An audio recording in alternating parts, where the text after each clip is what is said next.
Hello everyone, welcome back to another episode of Namaste Front-End System Design. In this, we are going to get into another chapter of networking. So where we will be learning about REST API. So what is this REST API? What's the benefit of REST API? What all we should understand from a junior developer to a very senior developer in terms of the REST API? Developing applications on the REST API, how you can create your own application or you can say their own REST APIs. From there, getting into the understanding of many complicated and the advanced stuff, we are going to dive into lot more things. For that, you have to stay with me till the end, and we are going to have lot of interesting fun and learning. So for that, I just wanted to say you have to keep a bit of patience because I know many of you may be having lot of understanding, but again, trust me, learning from the zero to hero, that will make you far better developer. With that, without wasting further time, let's get into understanding what all we are going to learn in this particular episode of REST API. So we will talk about multiple of these concepts. So starting from, we will be first talking about what is this REST API all about. What is this REST API? Then we'll talk about why REST API. Is there any alternative probably? If yes, probably what's a benefit? So there are many alternatives with that we have already discussed, but over here we are going to talk about benefits of basically the REST API. Then we will get into, okay, we understand what is this REST, the importance of REST we got to know. Then we will understand what are the core important thing that you should consider learning in basically REST protocol, or you can say the REST API basically. So we will be talking about building blocks. There are many building blocks that we will get into. I will just talk about those also. Then after that, we will get into multiple other concepts, like we will get into we will build our first app also. Like we will build our first app where instead of consuming the API, we will be basically creating the API. So we will use Express.js over here in order to build a small application. We'll see what kind of application it is, what kind of APIs we are going to build, and we'll also talk about for whom it is needed and whatnot. From there, we will understand, we will consume Postman basically to enhance our knowledge, understanding. Then we will get into also concepts of like HTTP1, HTTP2, and HTTP3, which will make you a better developer in terms of how industries using these different protocol and what scenarios basically these are used. We will be getting into that. We'll also get into best practices that you should know from both the perspective. You may be creator of these API or the consumer of these API. What and how things should be there on the REST front, that is we are going to talk about, and lot more in terms of advanced part where we will be talking about multiple interesting headers that you should know, certain things that you can use as a trick, maybe versioning and lot more other stuff which can help you in terms of development also, which can help you in terms of consumption also of the API. So that is from a high level, but again, let me dive more into what we are going to learn in the building block. Let me showcase some light on this because this is again very important part basically that we are going to dive into. The first thing that we will get into this understanding the URL, like what is this URL, what are the different part of the URL, for what purpose these different part of the URL basically we use, like we type google.com, what happens, right? What happens in terms of what are the different parameters of that particular URL basically that is consumed in the industry and for different purposes. So from there, we will, once we get into that, we will learn about the multiple HTTP methods basically that we have. So once we understand HTTP methods, we will get into what are the different headers we have. So especially when I talk about headers, the thing which comes about, like when we make a request to the server, we get some response. So in both the cases, you can configure different kind of, you can say, headers. Those we are going to dive into. Not limited to that, once we are aware of different kind of headers, their use cases, we will also try to dive into status code. So like we might have heard about, okay, if there is a success, you get some status code. If there is a failure, you get some status code. There is some acknowledgement that is given from the server, right? Those all kind of thing we are going to dive into this particular era of basically building blocks. So with that, I think high level, this is what we are going to dive into. We are going to have some interesting, crazy stuff also. So with that, let's get started. Are you ready?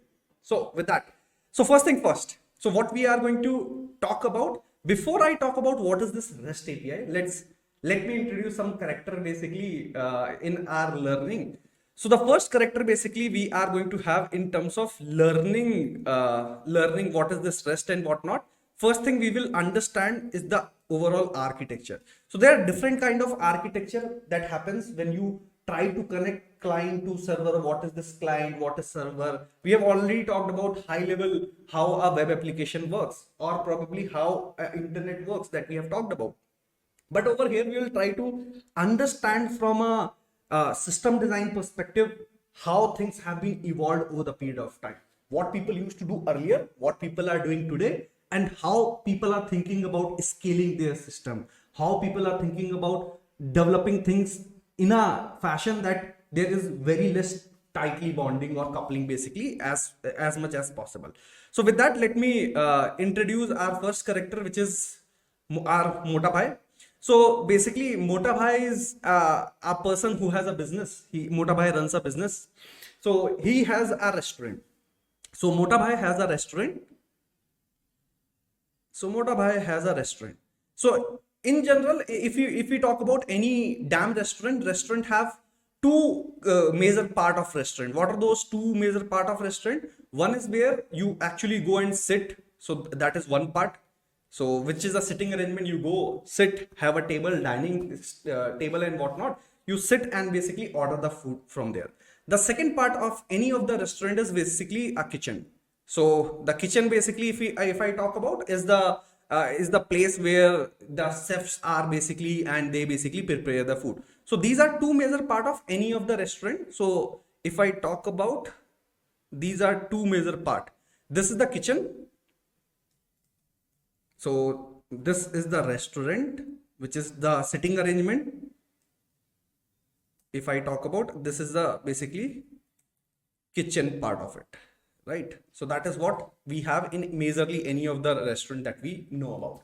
Now, consider an example. Our Mota Bhai is running this business. So initially he used to get like 20, 30, 40 people, and they used to come, they used to order food. They used to get the food, they used to have it, they used to give the money at the same place at the counter, and they used to go away. What happens in this particular case? If we see any of our application has two parts.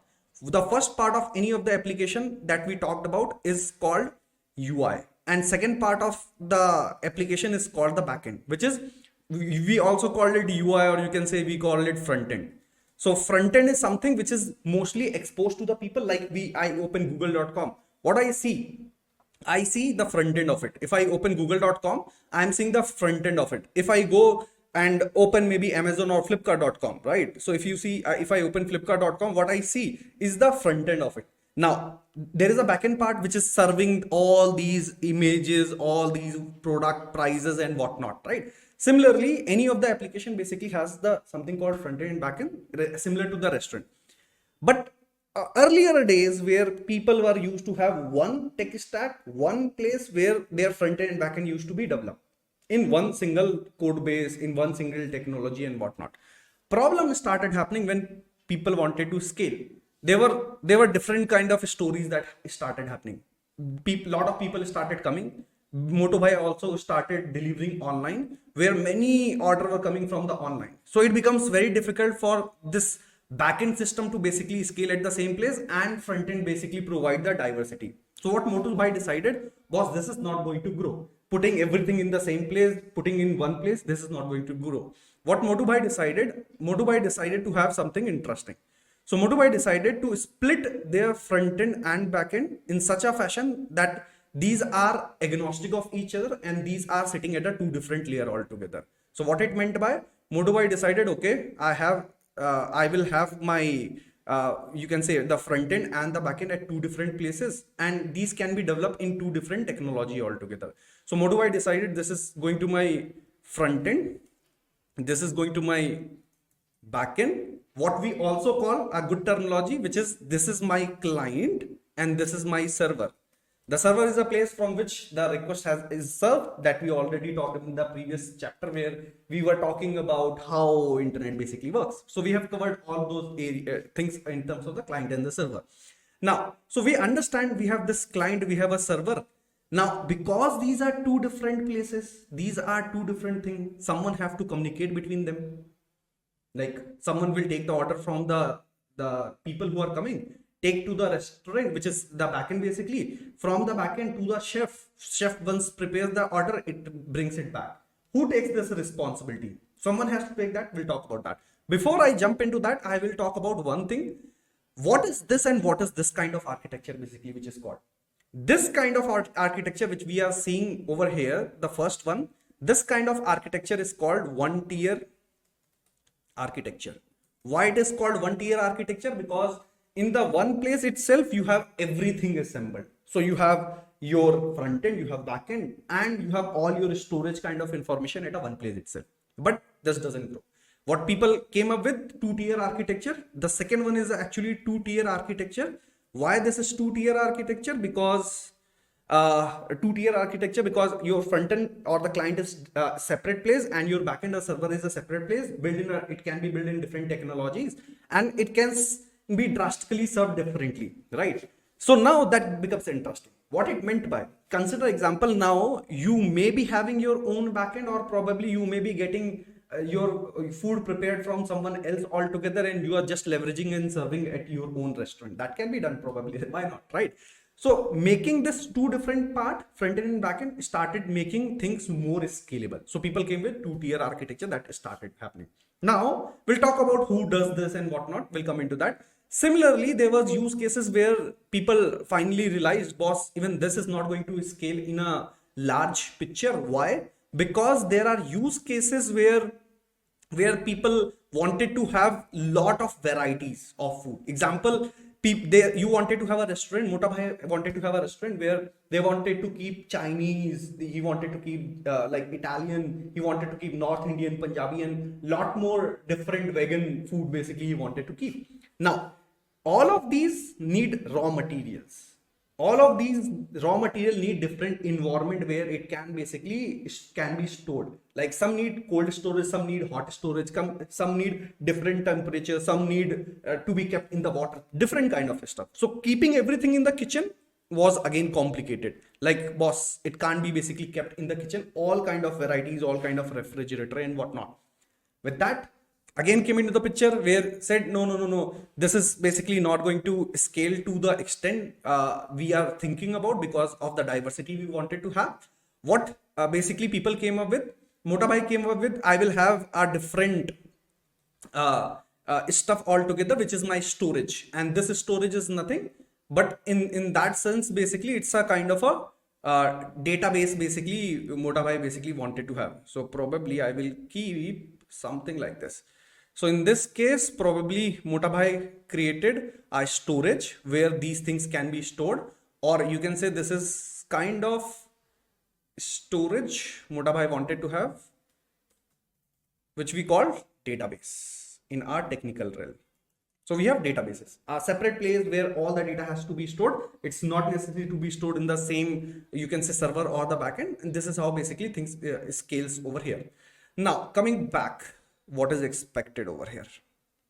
So this is how basically communication is going to happen, and the kind of architecture that we are talking about, this is three-tier architecture. Why three? Because now 3 layers has been involved in order to build this end-to-end flow. In future, there can be more surfaces where, consider example, your kitchen doesn't have all the ingredient. Some of the things are prepared in some different kitchen altogether. Like you have multiples of different backend, and which your backend connects to different services. Example, in real world, when you talk about you wanted to do some payment, you wanted to do some searching, probably there are some different services or servers basically which are used in order to communicate. That is how basically any of the application grows, and similarly your business grows. So this is work. Now, in this particular case, why we are talking about this architecture, 1 tier, 2 tier, 3 tier, or n tier architecture in the REST API thing, which is important to understand. The first thing that we have to understand is, we talked about communication between your server and client. Like when you are asking for give me the list of product, it is saying, okay, these are the menu or the product basically that I have. So what are the things which are available? It talks about, oh, right now I have your chicken biryani, I have these biryanis available, and probably sometimes it says that I don't have those things. How these things should be communicated, in what format these things should be communicated between any of these services, web services basically we talk about, is decided by something which is called REST API. So what I meant by, in general, if you talk about, these are called APIs, which is the communication which is happens via API. One of the popular way, or one of the popular API is called REST API. This is called REST API. Using REST API, communication between any two web services can happen. This is one of the most popular communication way. Now, if we understand, if you have to connect to any of the web services, you can use REST API basically as a standard, where you send some data in some format and you get some data in some structured format.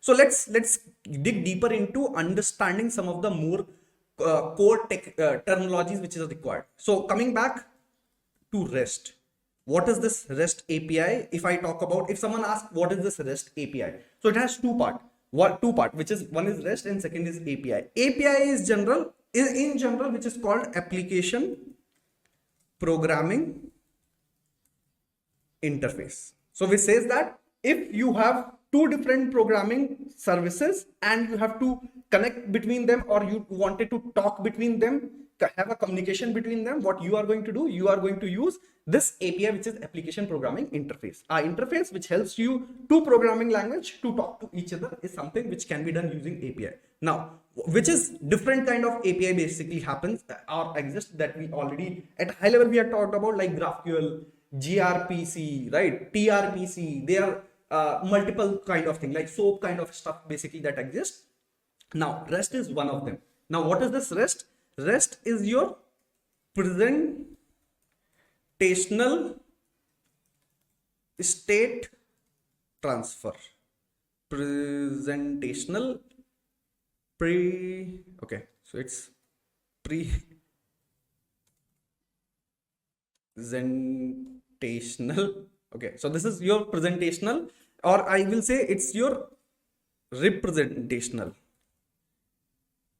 So this is better. It's your representational state transfer, which meant by your data, how your data is going to be transferred is something, how data should be represented in your transfer is something which is decided by the REST, right? So in general, we call API as an, if you want two languages to talk with each other, you can have this interface which can make two programming languages to talk. Now, how your data should be represented in the transfer protocol, basically that is being decided by the REST in that particular case. Now, one thing is important. Consider example, if I am saying in my restaurant, I have decided the different kind of standards, like the boxes I have, like if there are teas, then I have a tray. If there are meals, I have different kind of, you can say, strollers in order to deliver the food. Along with that, I know for different kind of food, how this food has to be represented, how this has to be packed, how it has to be served. That is a standard which I decided, which is using the REST API. Now, consider example, your API, or you can say the waiters basically. In this case, your API is a waiter. Your waiter delivers food from kitchen to the, you can say, customers in a set pattern, in a set path. They don't randomly walk over here and there, right? So what I meant by those path, those protocols, those standards which helps to define how your REST is going to basically work, how REST is going to be leveraged, that is decided by something called STTP. STTP is in general basically a standard which helps to communicate data across the web services, the protocol which helps to decide how even your REST is going to be. REST is built on top of, you can say, the STTP, leveraging the STTP protocol, which helps in the communication. So what is this STTP? You can say hypertext transfer protocol. So STTP is your which is a data exchange on the web. It defines the fundamentals on the web, how your data is going to be exchanged. Now, If at a high level, if I have to summarize, you have to remember two things. REST API provides you some rules, some standards, some conventions in order to build the API, right? Which is API communication between the two different languages, right? Now, HTTP is a protocol which provides the foundation. How, like foundation, like your, in general, if you have to say, your road, your path, dedicated ways how it can be delivered and transferred. Consider example, some restaurant have those automatic train kind of way to deliver food to the different people who are sitting, right? So those are kind of data transfer stuff which is standard, which is protocol which is decided, which is taken care by HTTP. I hope you are with me till this point. So we understood about architecture. We understood about at a high level what this REST API are. We will build those APIs also. Don't worry about that. Then we also talk about this HTTP protocol. Now let's get into and see some example on the web. What is this REST we are talking about? If I go and search for, say, suppose google.com, and in the google.com, if say suppose I search for myself. Example, I'm searching for Chirag Goyal. So do you see when I search for Chirag Goyal, there are some request that goes.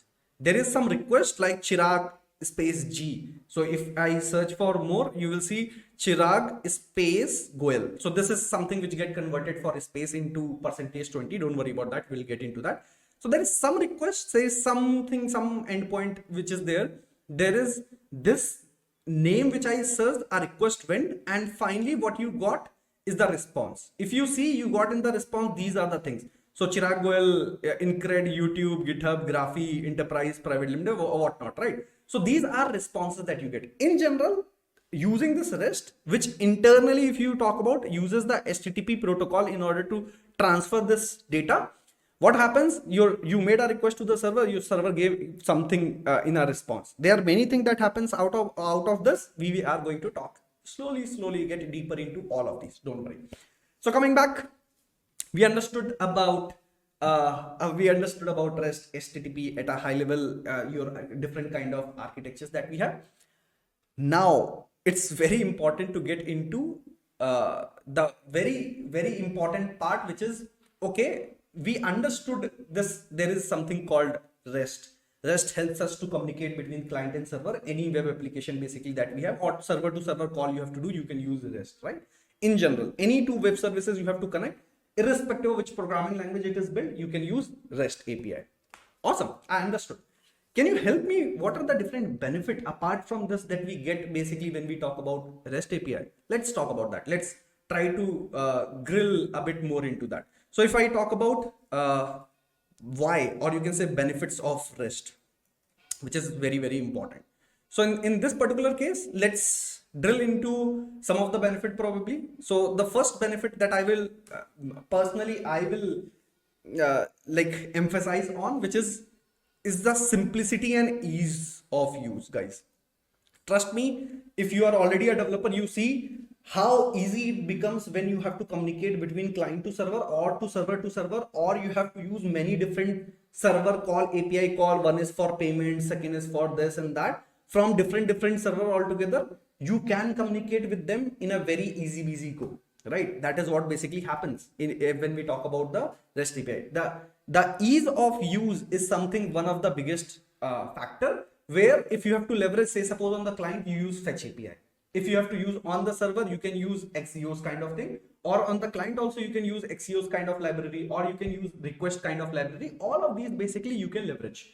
So the ease of use is no doubt, because everything is standard, which is predefined, which we are going to talk, and it helps you to leverage and develop APIs, consume APIs in a very easy go. Then the second comes with it is stateless. It is very powerful feature basically, if I have to be precise in this particular case.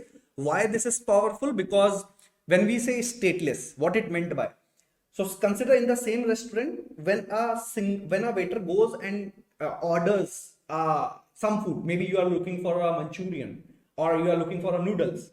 In that particular case, by seeing the waiter, chef doesn't know for which table you are going to book for which table you are going to book for. where that table is, right? All those information is agnostic of from the chef. All of these information has to be told by the waiter. Basically, I'm for this table number, please book this. What meant by the chef or your server does not maintain any state or the previous information by seeing the waiter or not, or seeing the API. It is coming from the same IP and whatnot. I will know what it meant by. No, every time you have to bring all the necessary information in order to authenticate yourself, in order to verify yourself, in order to provide the previous context. Whatever you have to give, you have to give. I don't maintain any state, I don't maintain any damn baggage. You provide me all the information in the same request, I'm going to process and going to respond on top of it. That makes something which is REST very powerful, which says that, boss, you don't have to worry about it. Similarly, that comes to the scalability. So when I say scalability, because it does not maintain, has to maintain your state, is just that if the number of requests basically increases, what has to be done? The capacity of the server, the capacity of your restaurant has to increase. That's all. You take more area, you increase the number of floors, or you increase by width, which is horizontal or the vertical scaling you can do on the server. We'll talk about those concepts also, right? Depending on number of, you increase the number of floors or you increase the area of the restaurant. That's all. So what you can increase the scalability on the real time if needed. That is all basically that can be done if you are using the REST API. That is awesome. Now, when we talk about which is flexibility in terms of data, flexibility with data. So you can decide my representation is a JSON format or my representation is a XML format.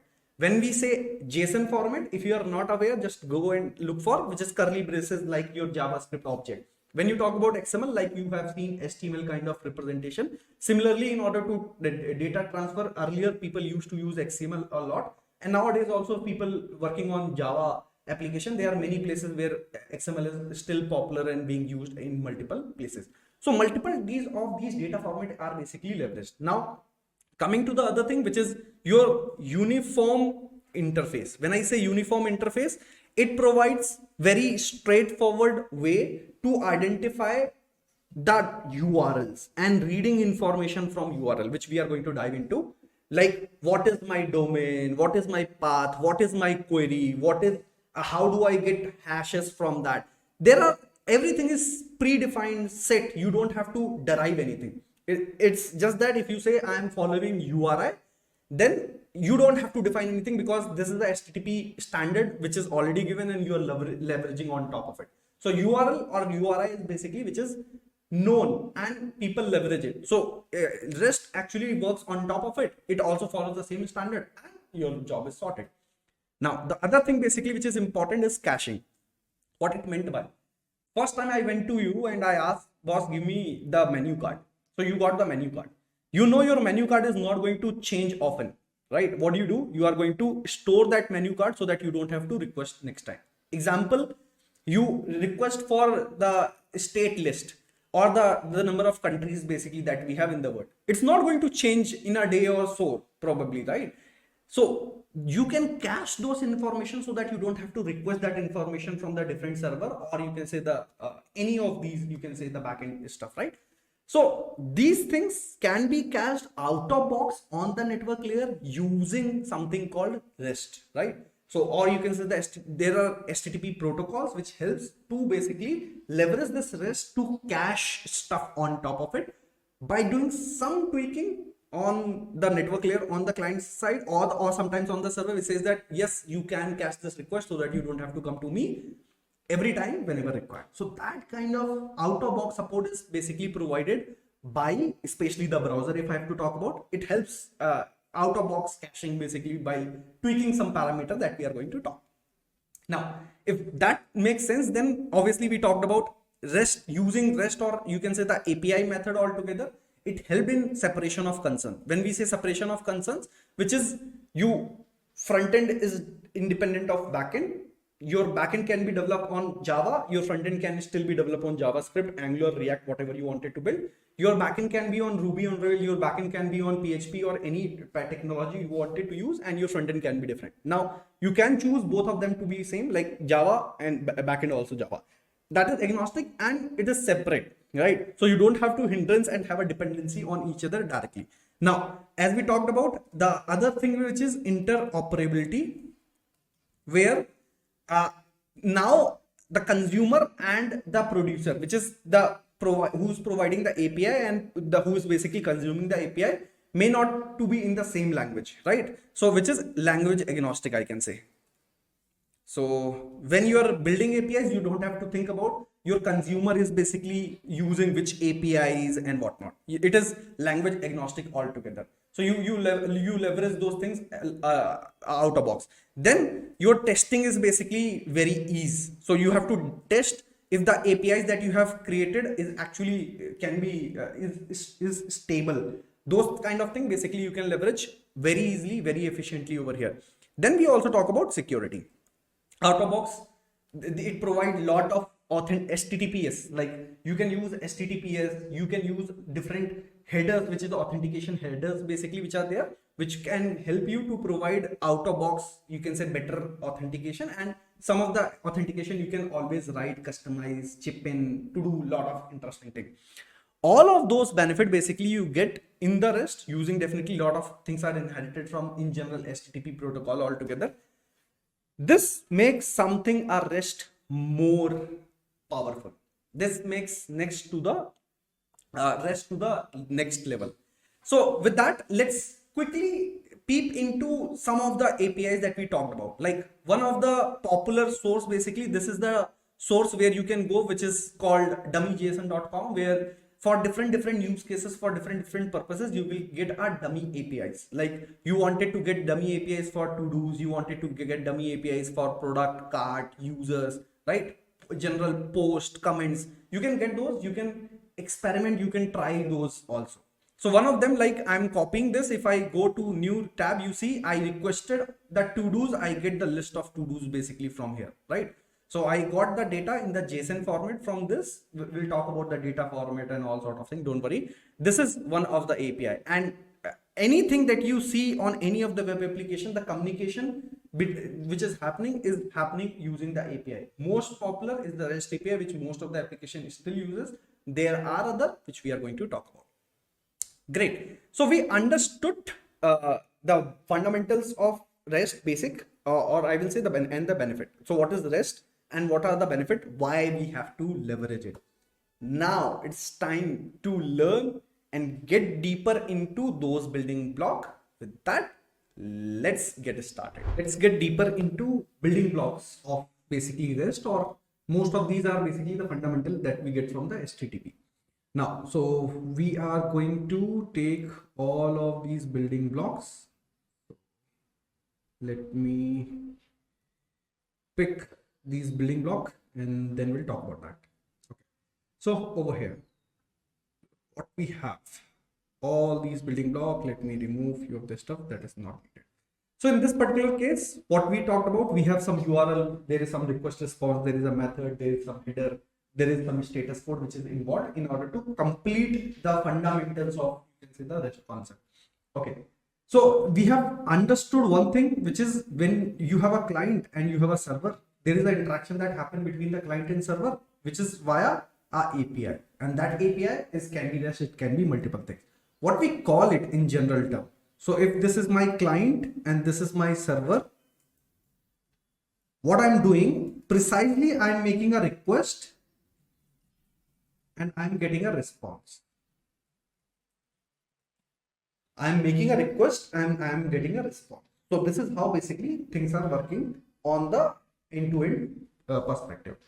Now, as we said, HTTP is a protocol and REST basically defines how this data has to be communicated between, you can say, the client and server.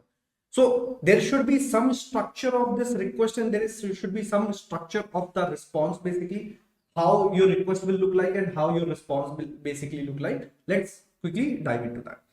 Now, so if I talk about how your request generally looks like, this is how your request will look like.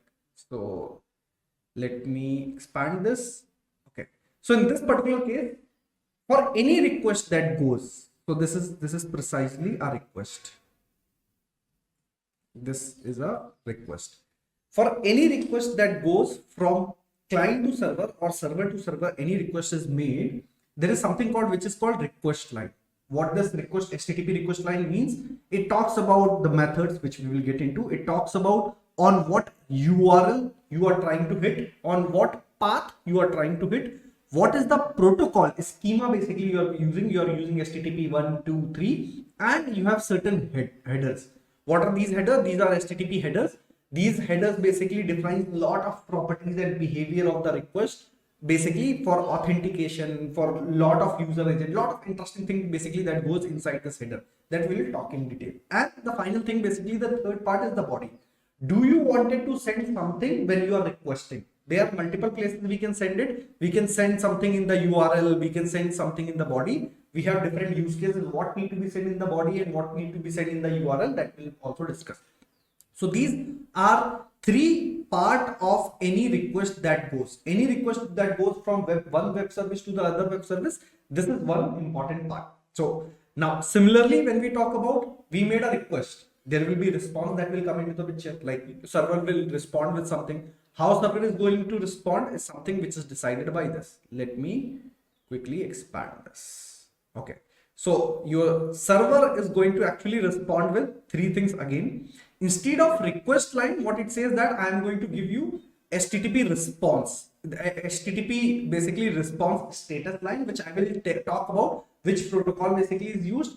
What is the status code? I'm going to dive into coming soon. And then I'm okay, like I'm returning the successful or the error, whatever kind of basically status I am giving, I will send those information over here. Along with that, there will be some header that will be sent, like server related information, when this response got generated, many other interesting things that comes in this particular header. And then finally what it comes is the body. Like if you are requesting for the JSON data, you will get it. If you are requesting for the other kind of data, you will get those information in the response body. That is how basically at a high level any request or any response basically goes, and basically this is response. Okay, so you see, you made a request, you got a response in a structured format where you have your request line, you have your status line, you have your header, request header, you get your response header. You can send the data in the request body, you may get the data in the response body, right? That is how basically your HTTP request and response is done. So now we understood some part of it.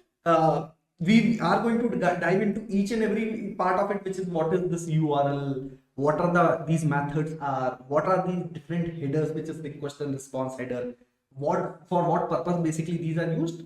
Let's dive into that. Before we dive into this, why don't we create your own first server where we can create our API and see some of these things happening before we dive into things. Let's get started with fundamental. People wanted to obviously code along with me. Yeah. So if you are interested, not necessary for everyone, but if you are interested in order to get hands-on, to look forward, like I should also have a bit about full stack development kind of thing, you can code along with me. That is something which is going to benefit. Sure. With that, before I get into that, you see, when I say you made a request, you got some response. There are some status code, there are some headers, there are some data. Similar to that, if you see over here, what I'm going to do, I'm going to make a request, which I reloaded, which is dummyjson.com/to-do kind of thing. If I go over here, you will see there are certain part of the same thing that we talk about, which is it talks about what is the request URL. It talks about many other headers, which we are right now not interested. It talks about you have something called request header. You have something called response headers. You have something called other kind of things. What are the data? What was the status code? And finally, you get some body as a response. So all the data that you get in the body is something that you can see in the response. If you are sending some data, there will be another tab which is called payload that we will also see as an example. So at a high level, you see this is something which is happening in the browser. We will create our own server, own API where we will try out these things. With that, let's go and try it out. What we are going to do, so I'm going to use VS Code. So if you don't have, please install the VS Code. You can Google it out. You can install the VS Code as per your operating system. And then what I'm going to do, you create a folder. I hope you guys are already familiar with working with VS Code. If not, you can create a folder, open that folder over here. And from there, I'm going to create our first backend server, or you can say the server which can serve you the API, we are going to use Express.js. What is this Express.js? Let's quickly check into that. If I talk about Express.js, Express.js is a framework which is built on top of the Node.js. Very important. Express.js is a framework which is built on top of the Node.js, which internally uses JavaScript itself. Why basically it is powerful? Because it provides very minimalistic logic that you have to write, bare minimum code you have to write in order to basically get a full, you can say, backend application or the REST API build implemented in a very easy go fashion, right? So it helps with the building your web application. It helps you to build your APIs. It takes care of the performance, and it is basically a framework basically which is provided on top of Node.js. Internally, it uses JavaScript. It has lot of benefit. It has lot of benefit which I am not going to currently even dig into, but at a high level, if you have to implement end-to-end, you can say application, right? So you can use something called template engine over here. So your backend and frontend can be implemented using Express.js itself, using any of the front-end technology that can be done. It takes care of the security. It takes care of the performance, right? It takes care of other things like error handling. It helps you in debugging. It helps you to create middlewares. Like you wanted to ensure that any request that goes from client to server should have a log. It should work for only logged end user, or should work for only admins, right? Those kind of checks can be added using this very effectively and very easy. That is what basically your entire Express.js basically gives. And obviously very powerful, which is it helps with the routing. What is this routing? We will get into the detail right just away into that. So we are going to use this Express, how to install Express and how to leverage it. Let's quickly follow me, which is I am going to create something called readme.md. So what I am going to do first, I am going to create it as an npm package using npm init. So this is create npm package. What does it mean? So basically it says that any node related application, any JavaScript application which you wanted to build, which requires the build like in node modules or something, for that you can always start with the npm init. So what I'm going to do, I am going to get into this open terminal. So I will get into networking, I will get into REST API. Here we are. So let me clean it up. Now if I talk about what I'm going to do, I'm going to say npm init. So as soon as I say npm init, it will ask me some information. I'm not interested to configure those other things. I will say next. You will see your package.json is basically created. Why this package.json? If you have already like worked on React and whatnot, you already know that. You can skip that part. So it has some metadata which talks about how your entire package or how your entire functionality, which is your application, is going to look like. That metadata is basically defined over here. So multiple interesting things which are defined, which I am going to talk about. Okay. So the first thing first. So we have our node module, node package defined over here. I need Express. How to get the Express? npm I express --save. So if you do that, it will basically install the dependencies related to the Express, and you will see in your package.json Express dependency is basically added. Now for all of these things to work, you have to ensure that you have your node basically installed. Just try to do node -v. In case you don't have node installed, please go and install the node for your machine, which is very important. Okay. We have all things set. You can see I have my Express installed in the node module. If I go over here, you will see I have Express installed over here. Where's my Express? Express is over here. We can see we have the Express. Perfect. So we have the dependency, we have the package.json. So configuration at a package level is defined. Now what we have to do, we have to create our first server file, and you will see it's not complicated. How to create your first backend server in order to serve your API? Is that easy? Let's see. So what I'm going to do, I'm going to create okay, so let me close this. Let me create index.js JavaScript file basically, where I'm going to create my server. So in this, what I'm going to do, I'm going to basically import the dependency. So there are multiple ways to do that. I can use require, which is by default supported or advised in the Node.js. You can use import also. For using import, you have to make a small change over here that I can show you. So you can do this like this. You can get the Express.js dependency like const is equal to require. This is how you can get, or in case you are very much familiar using import kind of thing, which you might have used a lot of time, import from Express. Like mostly people from the like anything which you have worked with the modules, or you have worked with React, you might have used this way of doing a lot of time. If you are interested in that, we can get check of this. In order to support this import, I have to go into my package.json and I add a configuration which is saying that boss, this package is of my module type. It's not a common JS package, it's a module type package, so that you can help me to import these dependencies. All set. What I need to do, we have Express dependency. I simply can create an app out of this Express. By calling it, I will get an instance of Express.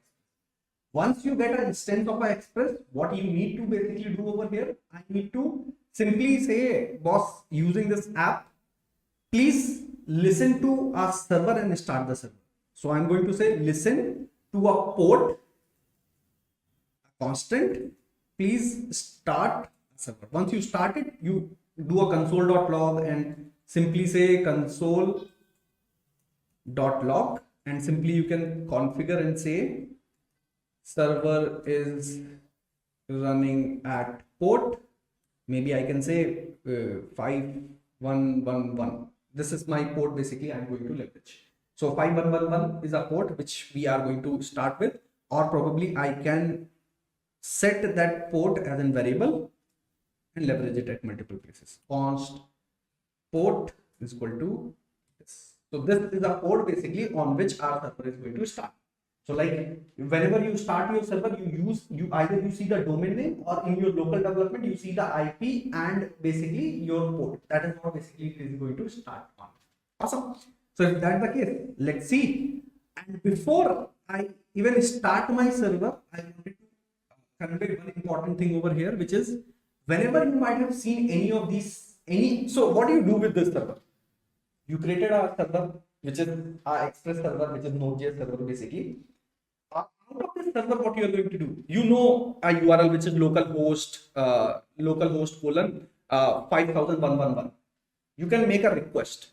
Now, when you are making a request, what is your ultimate goal? You wanted to get some response out of that. So at least let's configure a route. Basically, I am saying if someone is requesting on a particular path, please give me some data. So how I can basically configure that? I am going to configure a very small thing, which is I'm going to say app.all. You make any kind of request, any kind of method you send to me on the path which is called slash, which we are going to even dig into the URL part. What I'm looking into, it gives two part, guys. You have to understand. If you understand this part, you understand how your backend basically works most of the time. What it takes two part, which is you define me on which part. I'm saying on the root itself, you call this method. What is the method? This method is going to be called if someone is actually requesting on slash. What you can do, you will get two part. One is called request and second is called response. What this request and response is, I can do console.log also to showcase you the data that you get in request and the data that you get in response. We'll see both of them. Eventually we will see. So I will write this as this is what I will get in request and this is what I will get in response. Awesome.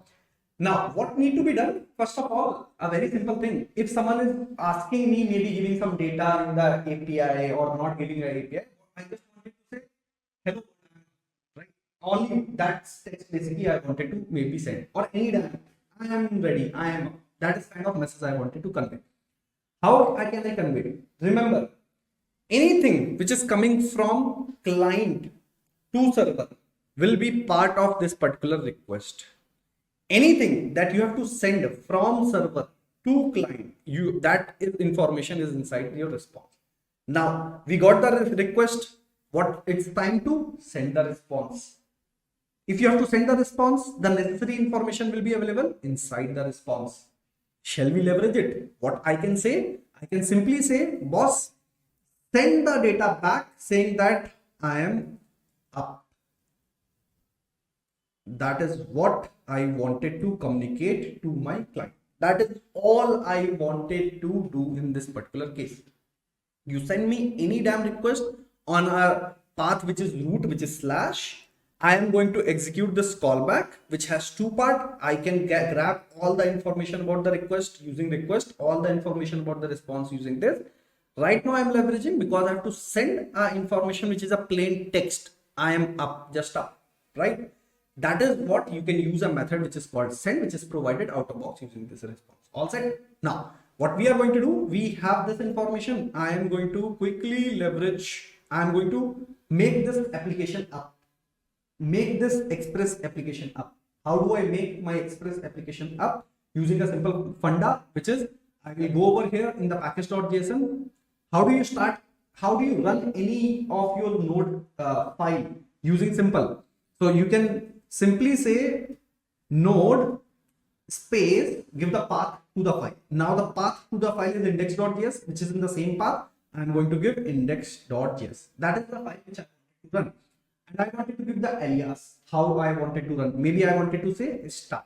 Start is the alias which I'm going to use in order to start the stuff. Now let's get into that.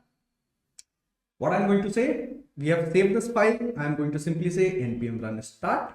It should ideally start my server. Oh, I wrote post that need to be fixed. So it's a port, not the post, man. It's a port. Okay. So clean it up, run it. You see our application is running on this particular port. We will go back to our browser. I will type localhost 50111 and hit that. What do you see, guys? Your first application is up. You created your first Express application, which is saying that I am up. This is the response you get. If I open the terminal, you will say what kind of request I made. The first request which I made is the localhost. What did I do? Maybe hard reload. I don't want any cache data. So what did I do? I made a request on this endpoint, which is the server that you created, Express server. The response that you get, not getting into the detail, the method you call, not getting into the detail right now. The response that you got is the I am up. There are some request header, response headers which are involved. I'm not going to talk right now about that. But what you did, guys, you created your first Express server which can take any request and which can give you any response. Now, with that, let's also see something interesting, which is we logged request and response. Let's see what it contains. Let's see what all information we can grab. Okay. So, let's go back to the top probably. We may not able to see the entire data because it's a huge data. It's a huge data. Let me see even if I can show you the, okay. So this is the response. In response, if you see, there are many interesting things basically which are part of it. It talks about event, number of listeners, writable, destroyed, right? Many other information. If you wanted to have socket in future related to that, it has. How do you pipe stream data? It has method related to that. It has things related to your server. What is the request timeout and all sort of information related to your server. It has damn other information, and it also have what is the data which came, right? How do you send the data? It also have those information also. It has header information, what is going to be sent. So it has multiple interesting thing as a part of it. And if you see in the request, this was the request where there is some header called cookie. What is this cookie? We'll talk about. There are many interesting request headers basically that you can see. Status code, message, many such thing basically exist in the part of the request and response that we are going to leverage. Awesome. So you created your first very basic Express server. Now it's time to dig deeper into other part of it. When I say other part of it, we talked about request response. There is something called a URL. There is something called URLs over here.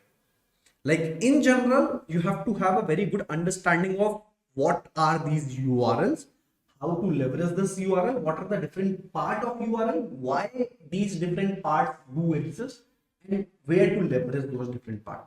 So with that, let's dig deeper. So what I'm going to do over here, let's get into URLs. Okay, so I will talk about URLs and its part, which is very important, very important. URL parts. Okay, so what are the different URL parts that we have? Let me even zoom in a bit more. Okay, that makes sense.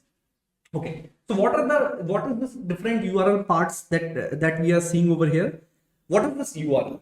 So anything, and if you have to basically connect to one machine to the other machine, one thing that you already know is something called domain that converts into the IP that we discussed. But that is not more than enough. Why? Because domain only talks about how do you reach to your server. Inside server, there can be multiple applications that are running. Inside those applications, there can be multiple complex things that can happen. Like there are things happening related to user. There are things which is happening related to maybe product. There are things which are related to happening between invoices, transactions, and whatnot. Now, for that to reach out to the right place in the code base where your code, that code piece of code has to be executed, you need a proper URL. And URL also contains some extra information that may be needed by that function inside the server.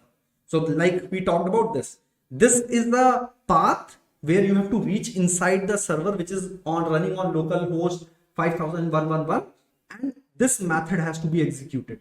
Now in this method also you wanted to send some extra information. All of these has to be decided and configured inside your URL path. Now let's try to dig deeper.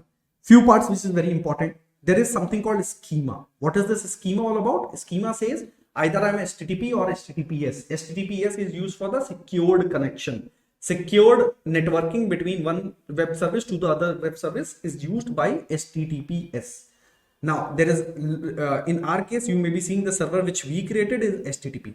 Now you have something called host. What is this host? It contains multiple parts. One, it contains the top level domain like .com, .edu, .in. All of these are top level domain that we have. Then we have your domain name. Like my case is Engineer Chirag, right? engineerchirag.in. .in is a top level domain and Engineer Chirag is the domain name for me.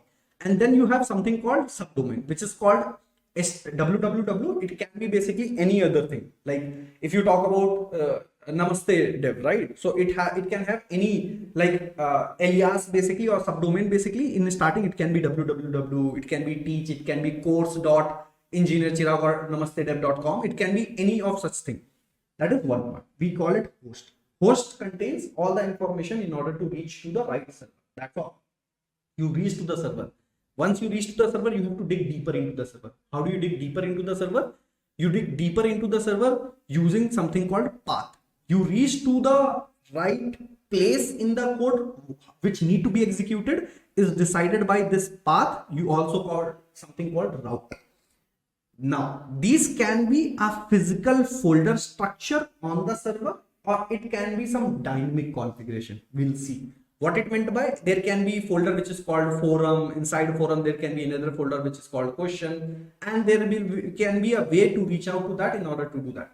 Some cases it can be dynamic. How these can be dynamic, I will show you example. Like if I go to flipkart.com, right? In flipkart.com, if I search for something called iPhone.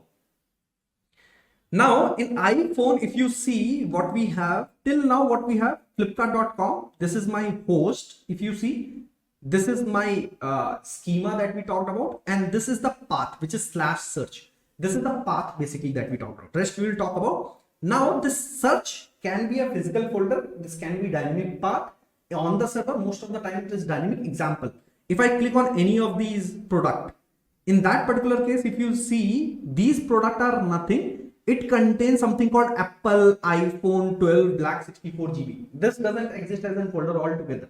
It's a dynamic path which is configured, which we will also configure on the server which helps you to identify you are talking about that. That is what basically we talk about, right? So these path can have a dynamic thing or it can be a physical folder in order to reach to the respective code that need to be executed. Perfect.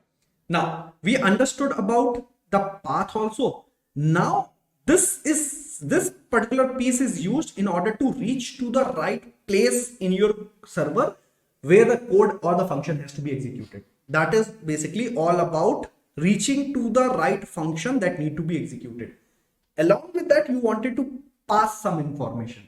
One way to pass the information is your query param, right? Or you can say the query string. Using this question mark and having key pair value where these values are separated by and is something called query param. There can be multiple query params basically you see where your keys say suppose tag and the value is equal to networking and is separated by multiple. So other key is basically your order and the value is newest.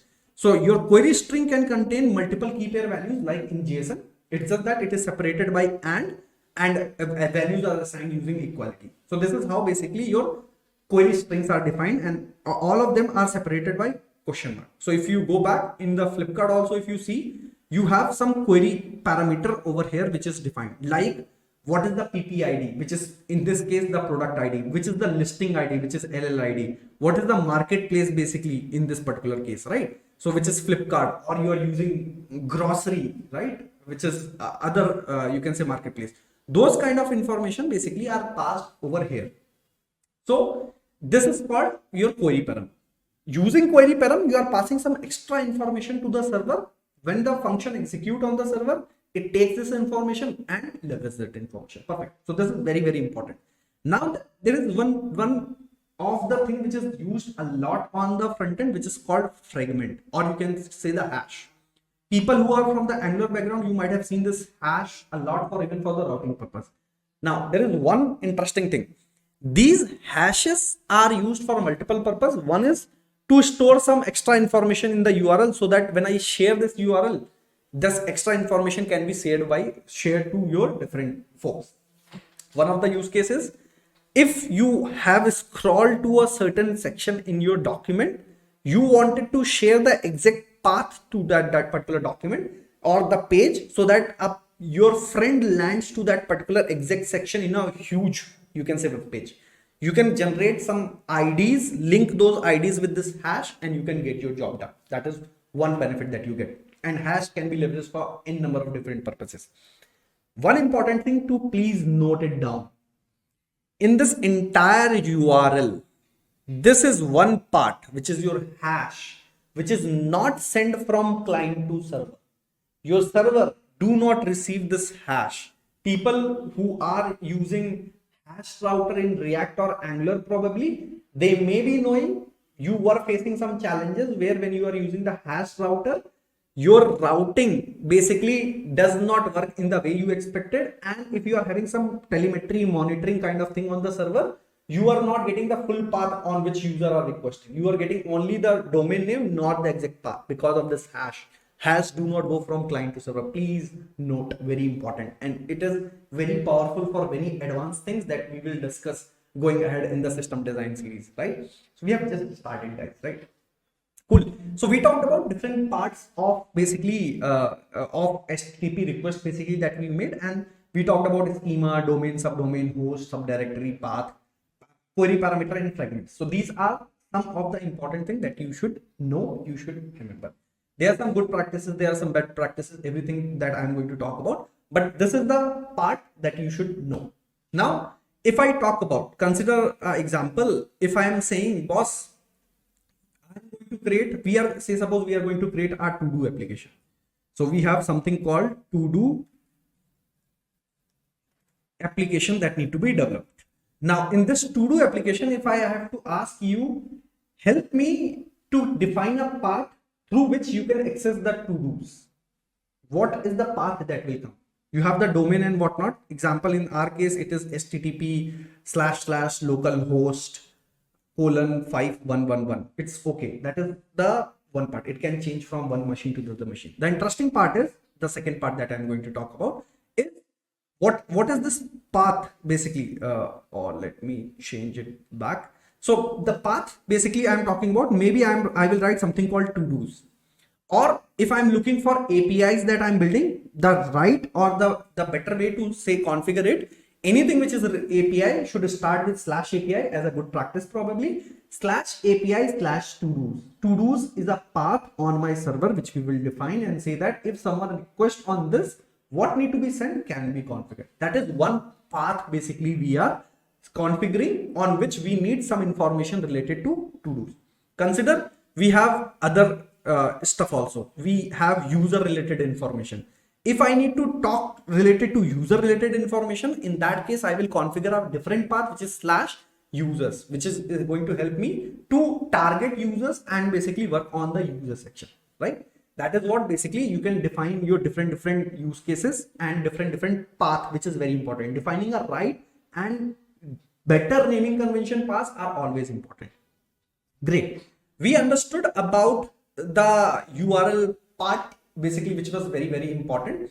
Now let's dig deeper into what are the things that we can do. Now in general, if I have to talk about the CRUD operation, example, we are building this, we are building to do. So let me mark it in this particular fashion. So we are building a to do application. What we created, just these are some path that we have.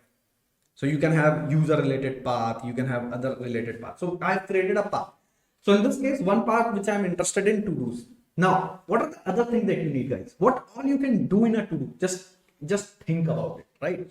So in to-do, what are the features that can be developed? So what are features that can be developed in to-dos? Let's try to think in that term. The first feature which can be created is I can create to-do.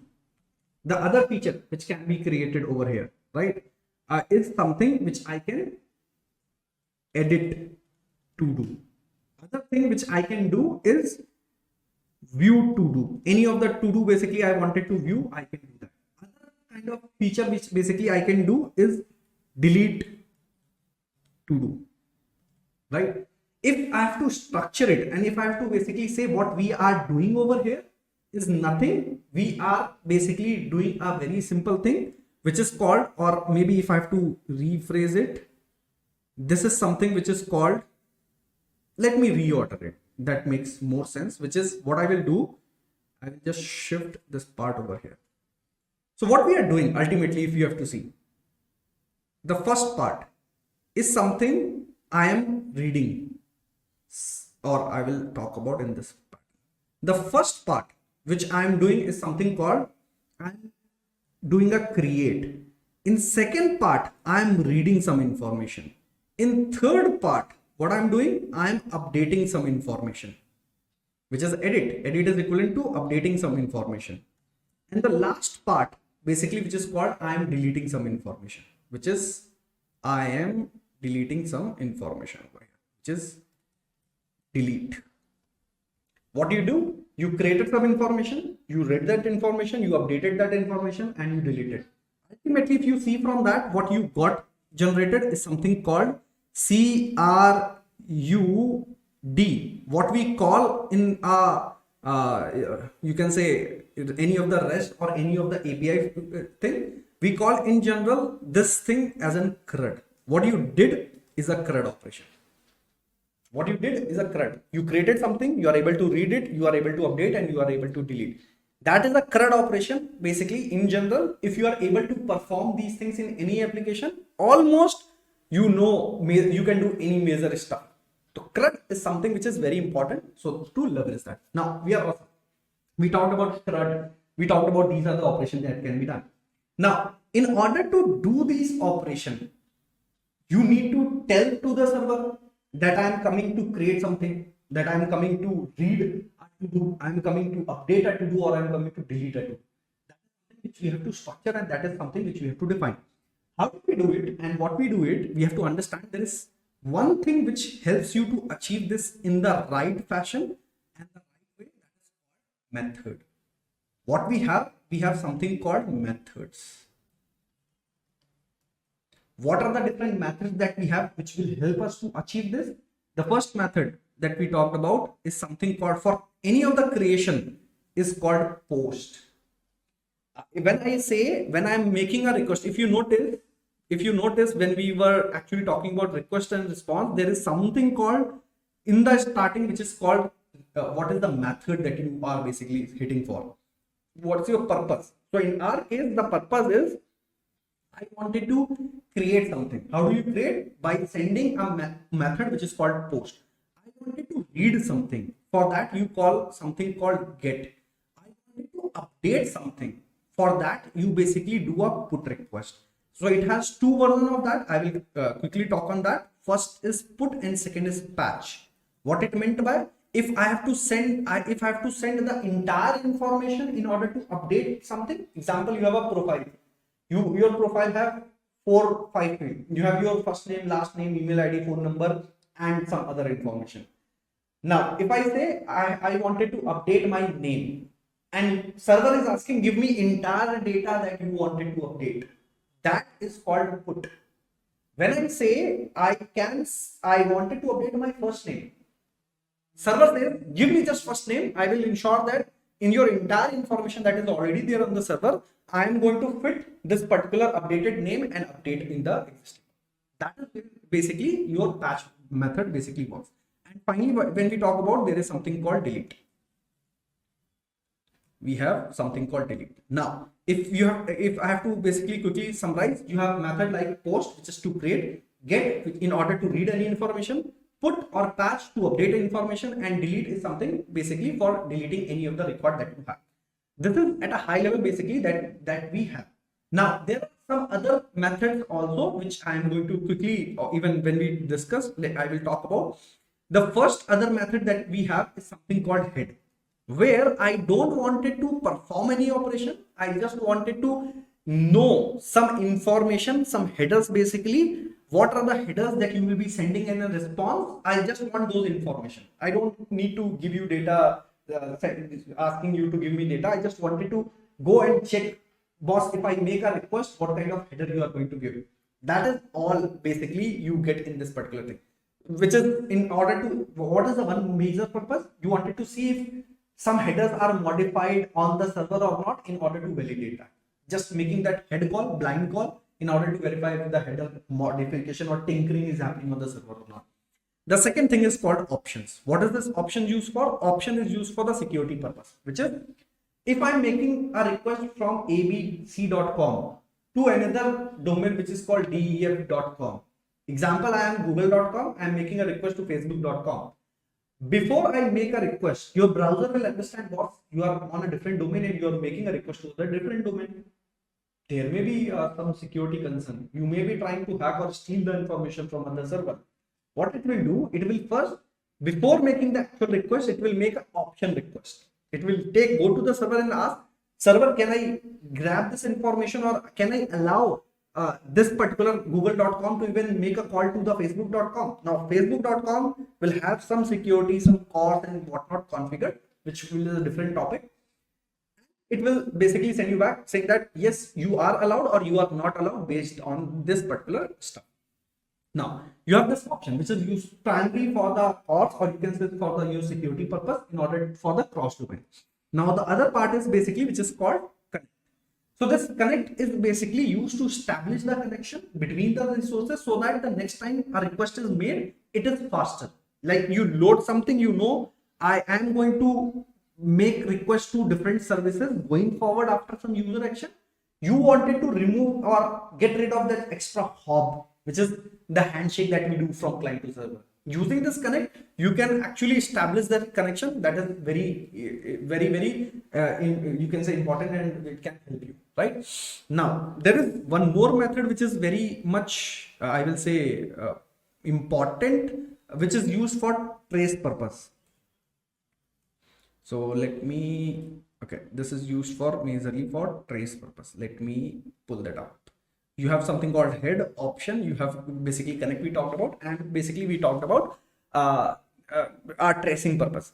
This tracing purpose basically is used to diagnose your request and response messages on any of the resources. When you wanted to just trace what is happening on the client, on the server, basically, that is something which is very helpful. So for your diagnosis purpose, everything is going fine. Mostly people use on the development mode. They don't enable on the production. They don't enable tracing because it can leak your important information about the server. These are useful in, you can say, the client side in order to validate your request response kind of messaging, kind of format basically it is giving. Those kind of basically things we do in this particular case. Now, awesome. I hope you are aligned with the method that we talked about. Now it's time to, we talked about these methods. Can we create these methods, which is very important? Can we leverage, go ahead and create these methods, leverage these methods in order to build something? Chalo, we'll go to our Express server and we'll build this, all of these methods, and we'll see how we can actually leverage this. So what I'm going to do in this particular Express server, where we define for any kind of request basically that you get, which is on slash, you do this operation. What I wanted to do, I wanted to, because we are creating a to-do application. In to-do application, what we need, let me comment this up so that if someone reaches, I don't want it to log any information. What I need, we need, guys, some CRUD operation to happen. What are those CRUD? I wanted to read something. I wanted to create something. I wanted to update something, and I wanted to delete something. These are the things basically that we wanted to do. Awesome. We can do it. How we are going to do it? So in order to read, what is the method that is used? Is get. What I'm going to say, I'm going to say app.get. You can pass the method and define on which path. For us, a to-dos is a path on which I wanted to create a get request. If someone is requesting to-dos, please send all the to-dos in response. So where are these to-dos? In general, you will be creating these to-dos in some database. In general, you will have some database. You will connect to that database, request, make a connection from your this server to the database server that you are going to do. But right now, we are not going to do. I'm simply going to create an in-memory database, which is called your to-dos in this particular case, and we will have some basic structure. So like I will have some IDs, maybe one ID. I will have some information related to title and completed. Title is maybe task 1, and I have some information related to is it completed or not. Maybe I will say false information. I have multiple to-dos. So I have to do 2, this is to do 2, and I can say this task is completed probably. Now, what's our intent? Have we closed this? No need, because my server, I need to start my server after making a changes. So there is a better way. We can use NodeMon. I will show you. We can use NodeMon also. Now we have to-dos. I have created first and 2 tasks. What I want, if someone is actually looking for this get method, please respond, which is request and response. We will get request and response. Please send that data back. Now, how do I wanted to send this data? I wanted to send this data in a JSON format. This is JSON. How I can do that? I can simply say response.json and send this entire to-do data. This is to-dos. That's all.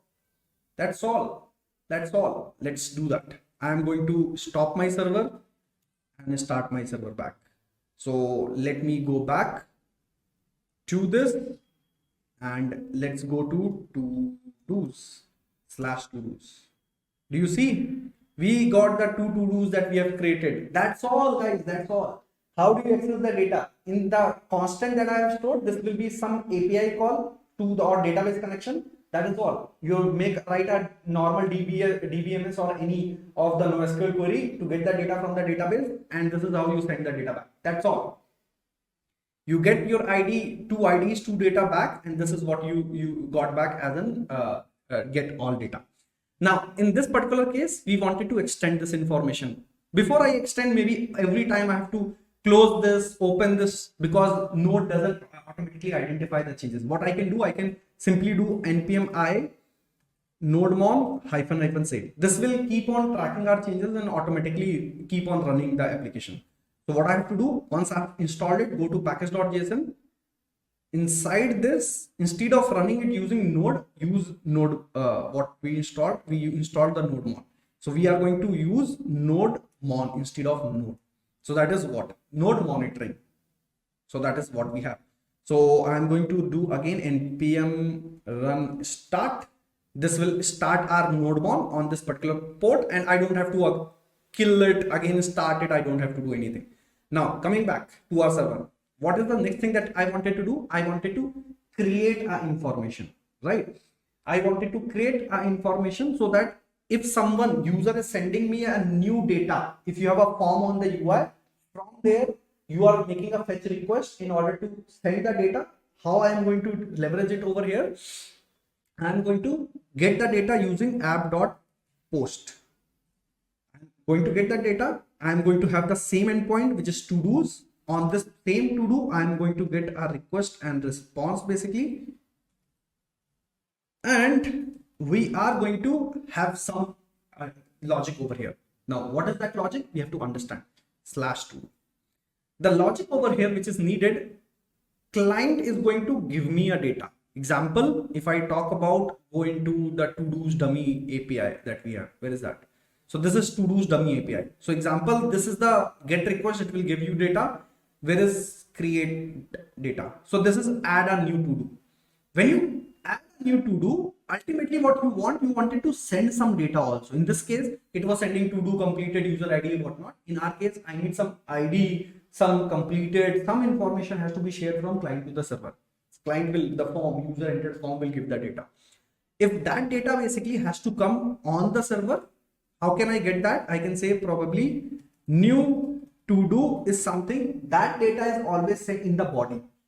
You send that data as a part of body. Even you see over here, you send that data as a part of your body because you are making a post request. In post request, the data has to be shared on the body. What do you do over here? I can simply say request.body and I will get the data. What I need to do, I need to simply do to-dos dot push the new data that we are getting.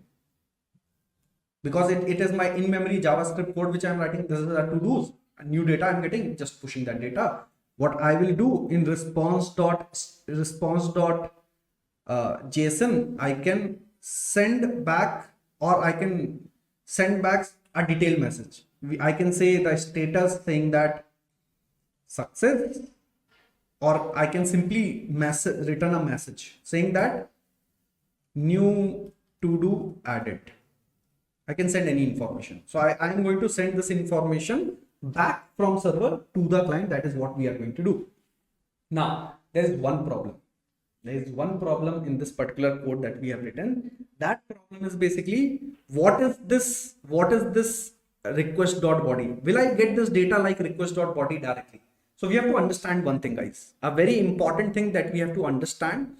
Any data, either we send or we get back, all of these data goes in the format of serialized data. What it meant by, if you are sending some data from any client to the server or server to server on any network API call, you serialize that data. What it meant by, you do json.stringify, and once you get that data back, you parse back into the JSON and whatnot.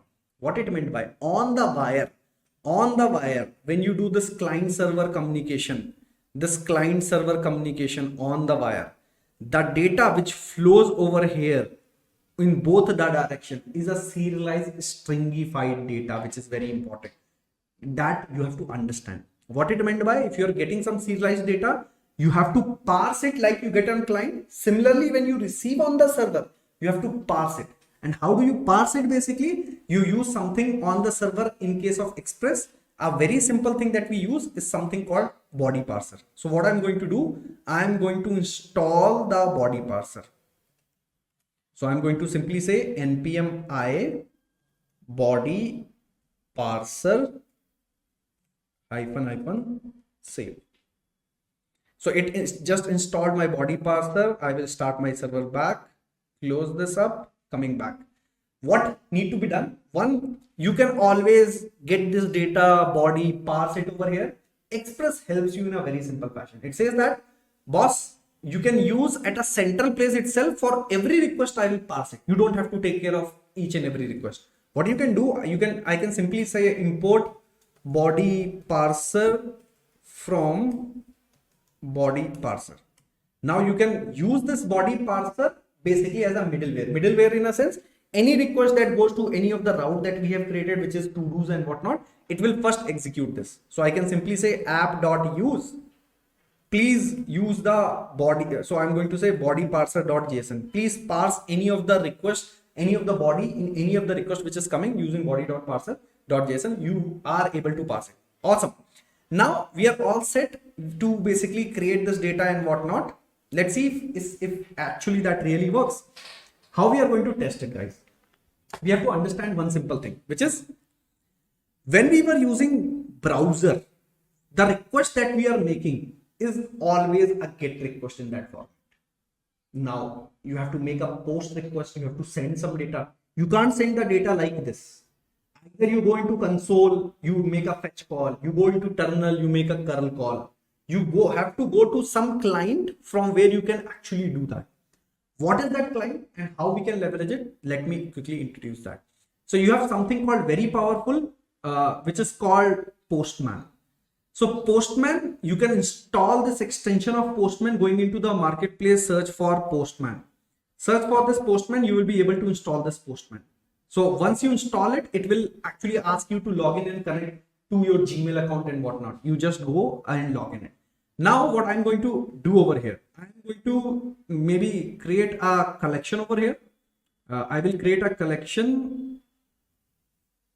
Okay, so a new collection I'm going to create, which is to do Namaste front-end system design, right? So that is what basically a to-do application that we are creating. Inside this to-do application that we created, I'm going to create multiple requests. The first request, which is add request, I'm going to create my first request, which is called get. Now, get, it meant by I'm going to retrieve the data, read the data. What is the path on which we have http:/localhost 500111, and what is the URL on which our to-dos exist, which is /todo. Let's hit it. So you basically, when you said send, you will get all the data in this pretty, and you can see the entire information about the data. Now this is one. Let me store this. Let me go and save this. Maybe I will call it get, right? So maybe I will call it create. So we are creating that reading that to do. So this is read basically. So I'm reading the to do's. That is what I'm doing. So I marked it as a read. Now what I can do, I can create another request. Another request is basically to create a to do. So this is I wanted to create. Now first of all, tell me the path on which we have defined our to do that can be created, localhost 500111/to-dos. It's the same path. So if you notice, it's the same path that we have for this, which is possible in case of REST, guys, right? You can define same path with different methods. So you can have to-dos which has different get, put, post, different method. So that is what we are doing. Now, what is the method that we have to use? We have to use post method. Now on to-dos, we have to hit a post. We have to send some information. How do I send some information? I will go over here. I will send the information in body. How do I send the information in a body? I wanted to send that information as a JSON data. So I will mark it as a row and I will select over here JSON data. That is what basically I am configuring. So I am sending a JSON data from client to server in the raw format, where I can write the JSON over here altogether, and that is going to be leveraged. Now, I'm not talking about best practices at that time. I am sending the client ID from the client. It is mostly generated on the server. Then what we have called title. Maybe I will say to do 3, and what we have finally, we have something called completed. So maybe completed, I will mark initially as in false. This is the to do which is going to be created from the client, which is the form you have given to the server, to the user, and user wanted to create it. Perfect. Now let's save it and try to send it. What will happen? We got a message, new to do added. Is the new to do really added? Let's go to read and try to read that to do, and you see your ID 3. You have 1, 2, 3 to do's basically which got added, right? The third to do that you created got added over here. Isn't that awesome? So you have to just think your in-memory to do's is going to be replaced by any source. It can be database and whatnot. Don't worry. But ultimately you have to read information and create information. That is what you did. Writing pure JavaScript, few lines of code, and your server is up. That's a beauty, right? That's a beauty basically. If you know JavaScript, you know what all can be done. Perfect. So we understood about these fundamentals around that. Now we are also going to understand some more fundamentals, which is very, very important, which is the other thing which we can do is an update that we talked about. So I can create a modify or update information. I wanted to update. How do I update information? The endpoints remains the same, which is to-dos, and I'm going to make a put request. So that is what we are going to do. Now, in case of the put request, I am going to go back and define how our basically put request is going to look like in this particular case. So let's do that. So how we are going to do that? I will create an update method. What is the app dot? What is the method we are going to use? You know that. What is that? In this case, put. You can use patch also, but we are taking to put right now. So what is the endpoint? Slash to-dos on same path we wanted to create. What is the method that we have? We have something called request and response. Awesome. So we will request something, we will get some response. In the request, we will get some information and whatnot. Now, there is one best practices I wanted to share, which is how do I basically send the ID that need to be updated? One way is I can send in the payload in the body. For the standard, what it is recommended in case of get, it's okay. So I will create a small table that may be helpful. So if I talk about some configurations and probably what are the things which are allowed and whatnot, very small table. Like we have some methods, like I talked about get, we talked about post, we talked about put, we talked about delete. So if I talk about like URLs in this particular case, like you have URL, how your URL are going to look like? Are you sending some information in your body or whatnot? We'll talk about these two things, will enhance other stuff. Now, how the URL is going to look like in this particular case? Maybe my URL is going to look like slash my, this is body. My URL is going to look like over here. Let me configure it back. Okay. So my URL is going to look like slash to-dos. In case of post, how it is going to look like? Same, slash to-dos. In case of put, which I wanted to update, the recommended is basically if I am going to look for update a particular one. So you can pass slash colon ID kind of thing, which is to-do ID you can pass. Similarly, if you wanted to delete, in the param itself, you can actually pass which ID need to be deleted, which is colon ID. Now, in case of get, if you are looking for some specific to-do, not the list of to-do, you can again configure something which is called to-dos slash colon ID. This is in general practice. This is in general URL format basically you should expect. Now, in case of the request body, so do I need to send the request body basically in the get? No, doesn't make any sense. There is no request body, that is not. This is optional. You can send and you cannot. Like put, yes. In case of delete, you don't have to send any of the request body. So in case of post and update, you have to send the request body in which you are sending some data from the client server. But in case of get and delete, you don't have to send. Only the URL parameters are more than enough in order to take that decision. That is mostly the standard that we follow. Now, coming back where we were, we are creating this to-dos. What we understood, the path, I should take the ID directly from here. Like which to-do you wanted to update and what is my new data, new to-do data. You can get that new to-do data directly from here. You can simply say request dot body. You will get the new data over here, Now, what you need to do first, in your existing data that you have to look for what was the data. So I will say const my data, my current to-do is something which I can look forward. How? To-dos dot find. I'm going to find my data. Maybe I will say to-do. I will look for to-do dot ID is equal to the ID which we are getting from this particular URL. How do I get this ID? You can get this ID using, because this is param. So you can simply say request dot param dot, what is the colon? The colon is ID. So I can simply say colon dot ID. If it was to do ID, I would have written to do ID. So if I get one to do, what I need to do, I need to, maybe I could have find the index, I could have replaced the index. Maybe I can do find index. That is what I will do. I will find the index. If my index basically match to do index, it's a simple one, right? If my index basically matches or it's not equal to -1, then I wanted to do something, which is what is my current to do. I will just update it. So I will do to do's and update my to do index with something, the data that I'm getting,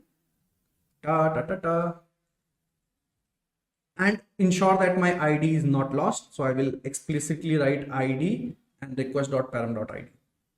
So why I'm writing it? Simply that because we may not get the data ID in the request body. That is what I just wanted to ensure. And once we have it, what we are going to simply say, I'm going to say response.json. And in this JSON, basically, we are going to send the message saying that to do updated successfully. That is what basically I wanted to configure. Awesome.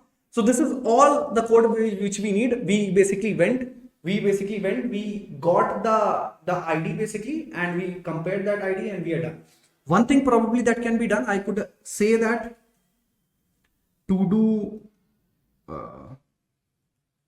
param ID can extract in a one variable and use it. Why? There is one reason.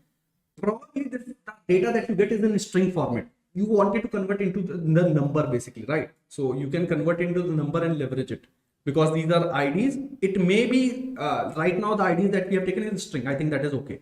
So if it is a string, I can go for it. If it was in number, then I have to basically parse it. So I will just use the same IDs over here. And I think we should be good enough. Let's see. So what I'm going to do in our update, we will go to our body. We will go to raw. We are looking for to update the first, where I am looking to update maybe information related to my completed information.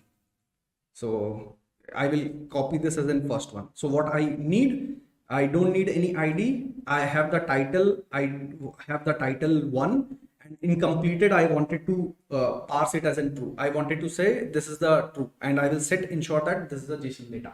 Now we have configured it. This is put request. Our service is also up. Coming back, we are making a put request to this endpoint where ID is 1. This is the information that we have. Let's send it. Send to do data successfully updated. Let me go and try to read this information. Send it back. You see, our completed got converted into true. Awesome. Awesome. We are able to basically modify, update the data which was existing on the server. Isn't that powerful? So we did it, right? Now it's time to, we did it. Now it's time to do something again, which we wanted to do the last one, which is delete. How do I delete it? Something called app.delete is a method. The path, which is called to do's, and how do I get the ID which need to be deleted? Just that. And we have a callback that need to be executed on this particular path. So what you will get request, you will get response. And I can simply say the to do basically which I am looking for, I need to slice that up. That is how basically a to do basically works, that which is splice it up, right? So similar kind of logic which I am going to use. I am going to get there is no body. So I am going to get this data, which is to do param ID, which we will get from the param. I get the index. If the index basically exists, right? So which is if you can do handling, like if the data index does not exist, those kind of handling you can always do. So if it is not -1, please do, which is to-dos.splice, to-dos.splice. What need to splice? You have to give the start number and delete count. The start number is basically to do index, and how many items need to be deleted? Just one item that need to be deleted. That's all. Now, once you are done it, you will just simply say same kind of messaging with one simple thing, to do deleted successfully. You can customize this data. You can send any damn data, which is completely okay. Now let's see if this really works. So I am going to create a new request, which is called delete in this particular case, which is delete. I'm going to configure this to delete. I'm going to simply grab this URL and come back. Say that I wanted to delete the item 1. The first to do is something with the index 1 I wanted to delete. Let's try to delete and see if this works. So deleted, to do deleted successfully. Let's go and try to read it after that. You see there is only one to do, which is the second to do. The first to do got deleted. So with that, you are able to understand one simple and important thing. How do you create, how do you leverage different endpoints? One URL that you understood. Second, you understood about different methods that we have. So you can always create different kind of other method, like patch implementation can be based on that. Other kind of thing that can be done. Now, we created all of these methods. Now it's time to dig deeper into the other part of it, which is the headers that we have, which is what kind of responses that you can send. With that, we will also talk about the status code. What happens if there is an error? How do you understand what is the different status? What are the different things that you value for, right? So let's dig deeper into that. Okay. So till now, if we notice, we have talked about multiple building blocks. Like we talked about URL and its parts, right? We talked about what are the different methods. When we talk about different methods, we were talking about like these are the different URL parts we talked about. We talked about URLs, how to create those URL and the different methods that we have, like all the post, get, put, post, delete, patch, head, options, connect. These all are the things basically we have talked about. We have created a small application also. Now, the important thing that we have to notice is something that we also talked about, request and response. Like when we were using and building our Express module, in that Express application, we have used the request and response. You get a request object and you basically respond with the response object. That is what we have already seen. Now it contains one more interesting part, which is called headers. So both of this, in request, you can send some information as a header, and in response, basically you can get something from the server as a header. So both of them are something which is important and critical. There are many interesting headers that we have. We will talk about some of them we are going to talk in the advanced section. So let's get started with some of these header, and then finally we are also going to talk about some important and critical status code also. Okay, so let's quickly talk about something called headers. As we said, we have two type of headers. So if I have to mention it, basically we are going to talk about headers. So we'll talk both the headers basically at a time. So first, let's talk about some of the header related to request. So we have some request related header. So how we are going to probably talk about, maybe let's split this, let's collate this information in multiple form, where I will be talking about some header, I will be talking about some use cases, and maybe some examples related to that. Let's talk in that realm probably. I think that will give more better idea basically what can be done over here. Okay, so we have few informations, like first one, what is the header name? Then we will talk about some use cases, and probably we'll talk about examples, like how you can set it, right? We will see some of those example related. Perfect. So first come first. So let's take example of our first header. Probably I will consider this. Okay, so the first header which I'm going to talk about is host. What does it provide? It provides the creator, the origin header, the origin host name. When I say host name, the domain related information related to the host, it specifies the domain name and the part. Basically, if there is any port related information, that will be basically listed over here. Example, most of the website, when you go, it will show host. And if we are making a request, maybe say suppose www.example.com, that is the information we can see. Now we can go into any of the application, like let me open flipkart.com.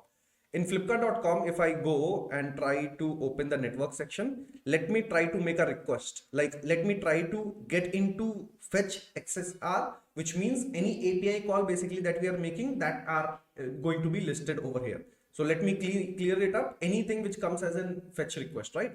So let me search for iPhone in this particular category. So you see there is a request which went as an auto select. If I go, there are two type of headers. One is the response header and second is the request header. Right now we are interested in request header. So what we are going to see in request header, out of multiple things, there is something called host, right? The host basically where this request is basically going.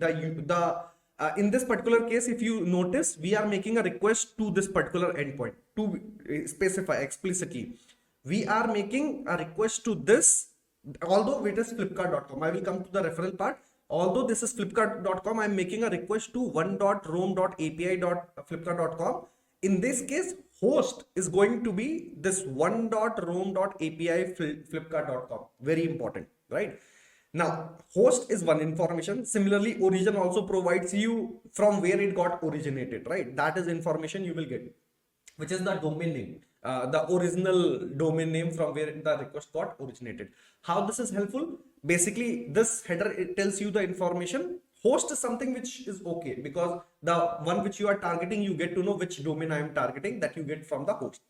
Other interesting header, we talked about origin also. Like in case of origin, what is the main domain from which this request is getting originated from, right? That is basically you get. So this is target. Oh, let me highlight this. This is your target host,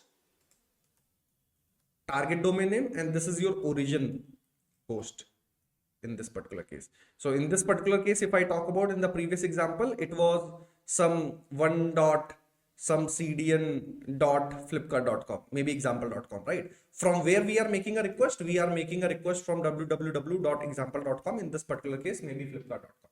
Now there are multiple other interesting use cases. Let's quickly talk about. One of them is basically referrer. What is this referrer all about? So if I talk about referrer, so in case of referrer, what you have? Referrer is one of the interesting header. What it talks about, it indicates the address of the previous web page from which the request was made. Why this is important? Most of the cases where you have this referrer program, most of the cases where you wanted to know, oh, I got this request from linkedin.com, where you share the post, right? When you share the post, how it get to know, oh, this basically request is coming from, how many users are coming from LinkedIn, how many users are coming from Google search, how many users are coming from Facebook and your WhatsApp. How does it get to know? From one of the key parameters, the referrer. It indicates basically indicates the previous web page which making this request. So from which this request was made, this is basically talked about. Now, what you get inside this is as simple as, in this case also, what is indicated is the basically your URL, the entire URL. So example, I'm making a request https:// I'm making a request from example.com and there is some previous page. This is a previous page from which I made a request. Any page. It may be linkedin.com. I made a request to some article on Google on this example.com. So this is where referral, from where it is getting referenced, from where basically it is being caught. That is something which is taken care in this particular case. Now coming to some other cool headers. Let me sort it out. Okay. Let me sort it out. So what we have multiple more headers which I am going to talk about. Let's list it down. Awesome. So these are the request headers we are talking about. Let me also expand a few of them and we will keep talking. Awesome. Now the other header basically that I have to talk about is something which is again important. We have something called user agent.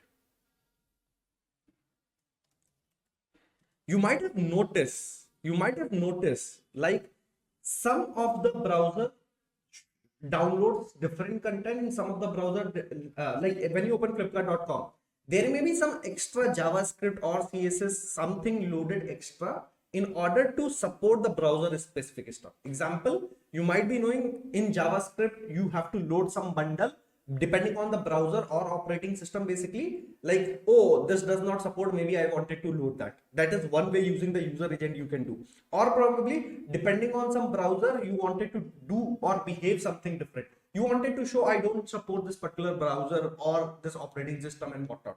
How do you do that, right? One of the key information, one of the key way to do this basically is using the user agent.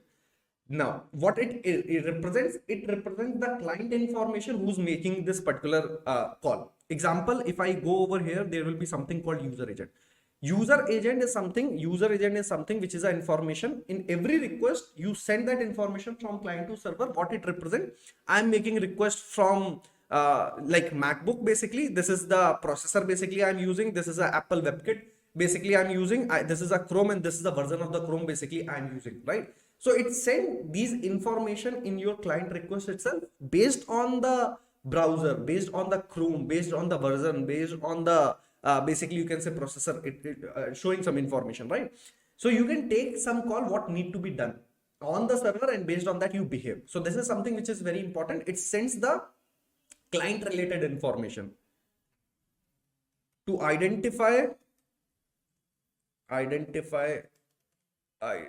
the client, which is important. Now what you get into, you get the user agent string, which include user agent string, which contains information related to your OS, related to your browser, related to your version and whatnot, right? It contains all of those examples basically. Probably if you want, I can put this information over here that make more sense. Chalo. And the examples, if you wanted to get into, this is the one of the example where this information is basically shared as a user agent. Awesome. So we have one more information. This is what we have. Okay, probably that's more than enough as a string. Okay, so this is what we have. Now we have some more other interesting headers that we have that I wanted to talk about. One is accept. What this accepts basically talks about, accepts inform the server what type of response basically I can expect, like response content type. What it meant by, I'm making some information, I'm sending you some information. You give me response in JSON only. You give me response in a text file only. You give me response in a particular format only. That is basically represented in the accept thing. Now, take an example. If I'm making an API call, try to notice. If I'm making a API call, it says that I accept everything, but I will show you something. So maybe I go to Google like this. Let me click on all. This is Amazon. If I go to the first request, let's see what it says. First request, what it takes. This is the response header. This is the request header. Let's focus on the request header. It says that what do I accept in the response? You send me HTML application, XHTML, XML type of or XML response. This is what basically I am going to expect as an outcome. This is the first request which was made and this is what it is expected. Now let's see if I search for iPhone, what it gives. Does it give me accept header proper one? Where is that accept? So now if you see, when I search for iPhone, what it said, you give me the data into the application JSON. There are some times which is generic configuration, but most of the time you will see the precise content type that you need as a response. You are giving a suggestion or a hint, boss. In the reply, I am going to expect only the certain type of headers. That is what basically it is configuring, or basically it is suggesting. One of them is I want a response in the application JSON format. Now, similarly, you have other cool headers like accept language. What it says, boss, I support multi-language application where I support application in English, Hindi, maybe in German, right? Maybe in other French, Italian. I wanted to support in different languages, Chinese, right? What it expect? It says that indicates the preferred language, preferred response content language. So you respond me content in different language. It gives the hints to the server so that in the response it knows what kind of things are basically expected. Now, take an example. What do you get as an outcome? I can show you. Like example, what you get, you get in a you can send I want a English US kind of thing, and also you can set some priorities also. Like in English, I wanted to set a priority of Q is equal to maybe zero point 0.8, zero point 0.9 if you are supporting multiple language. Like if we go over here in flipkart.com, if I check, there is called accept language. It says that I support English in multiple, you can say US and whatnot, and it has different priorities for different languages which are supported, right?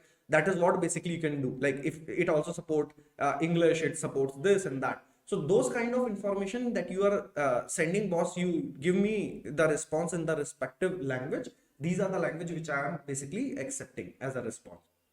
That is what you can take care of. Similarly, you have one more header which is called accept encoding. Now, you should not remember all of them, but you should know all of these things are possible, which is very important. Like, you don't have to mother all of them, not at all, right? It's just that awareness is something which is very important. Oh, is that possible? If possible, then where that information has to be shared. In this case, header is something which is right place, preferred place to send this information basically. Now, encoding basically, it says that it talks about tell me the encoding algorithm. What does the encoding algorithm means?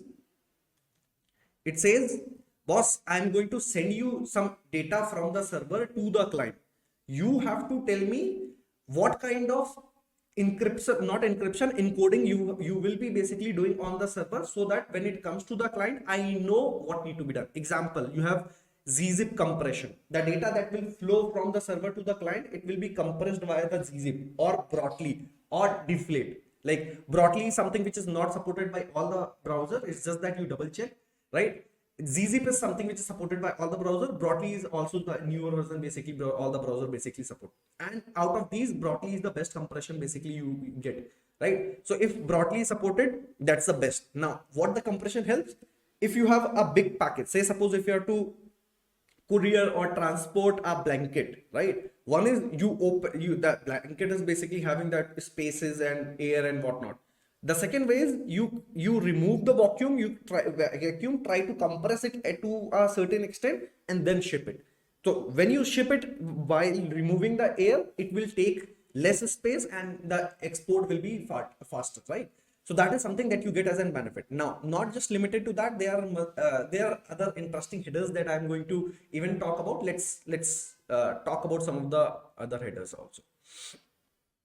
So we are talking about all of these till now, all the request headers. Let me sort out some more headers. There are many interesting headers that I'm going to talk when we are going to get into security related stuff, when advanced sections basically. There are many cool headers basically I will be talking about. Now, there are some other header. One of the header basically which is important is connection header. What is this connection header all about? This connection header basically says, boss, do you want it to keep connection open? So when I say connection, it's a TCP connection. So you know, like every request basically when it goes, it makes first handshake as an TCP from client to the server. Once that handshake is done, then you keep on sending the data, as we were talking about the courier example, right? So before a big parcel is shipped from Amazon to your place, what it do, it first call you up and ask, are you available, so that I keep on sending the parcel, right? Similar kind of thing basically is done. You first make a TCP connection, TCP request, where a handshake is done. Once a handshake is done, the further stuff basically happens. Now, why do you want it to do handshake in each and every API request that we are making? Probably this is an extra overhead. Like I'm searching something over here, like iPhone 5, with every character or sometime it is making a request. In every request, do I really need to make that particular TCP or handshake? Probably not. How I can avoid it? Something calling as connection is equal to keep live. Most of the browser now in 1.1, HTTP 1.1, it is by default available as in keep live alive, but you may double check. There are Mozilla or other browser which actually close the connection after every request, right? They don't even consider the handshake is done, right? So every time they ask you to do the handshake, that is something you can check. So it can be keep alive, it can be close. These are some options basically that you have. Now, similarly, you have some other kind of headers also. One of the header is your authorization header. So most of the time you wanted to send some credentials, client side credentials People use it, credentials, right? People use this in order to send some credentials. Most of the time you will see it has something called authorization, and it has some bearer token over here. You might have seen such kind of basically header. This is mostly I'm sending you some bearer token, an encrypted token, and you take this as an on the server and you validate if the user is valid or not. Similar kind of header which is used for multi-purpose, one is cookie. In cookie, you can send any basically data. So any data can be stored in the cookie. It can be sent to the server. From the server, it can come to the client. That communication basically happens. Now, cookie is used for multiple purpose. Example, I'm setting some auth token. In cookie also, you can send some token. Say suppose I'm setting token can be set from client and server. Most of the time, server tokens are followed previous, I can say previous service token can be resent over here. Automatically that can be resent. Like I send some data from the server to client. Now in my client, when I'm making a new request, I don't have to explicitly say that take my credentials. Automatically whatever is there in the cookie, it can follow and take to the server in order to do some validation, in order to derive some user information. Any of these basically things can be done over here.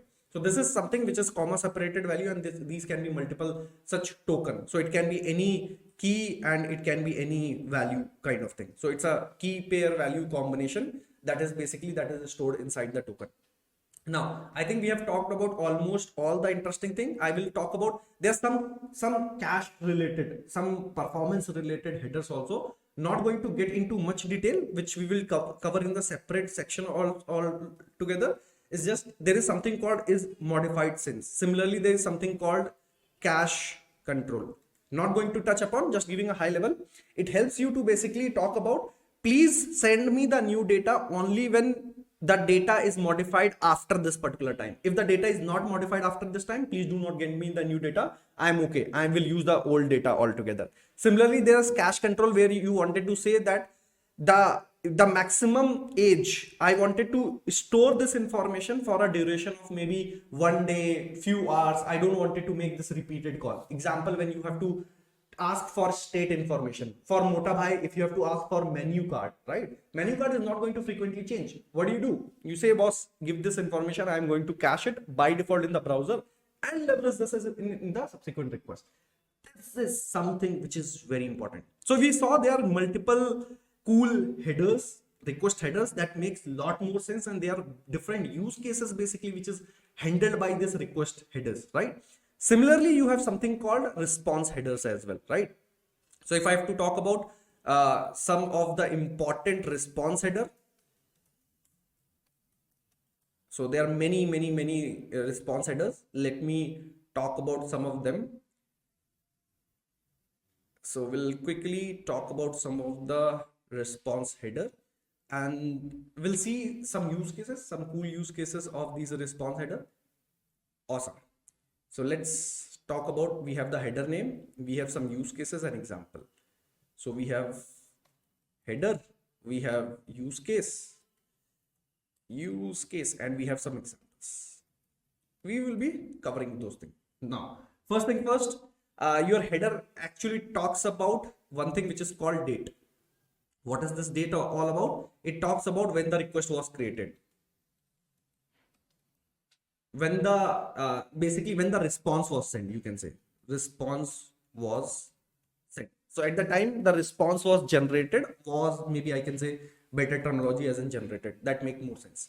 So when exactly the response was generated on the server, you can get this information, and what it contains the date. Basically we can see that. So if I go over here, we open any of the response header now.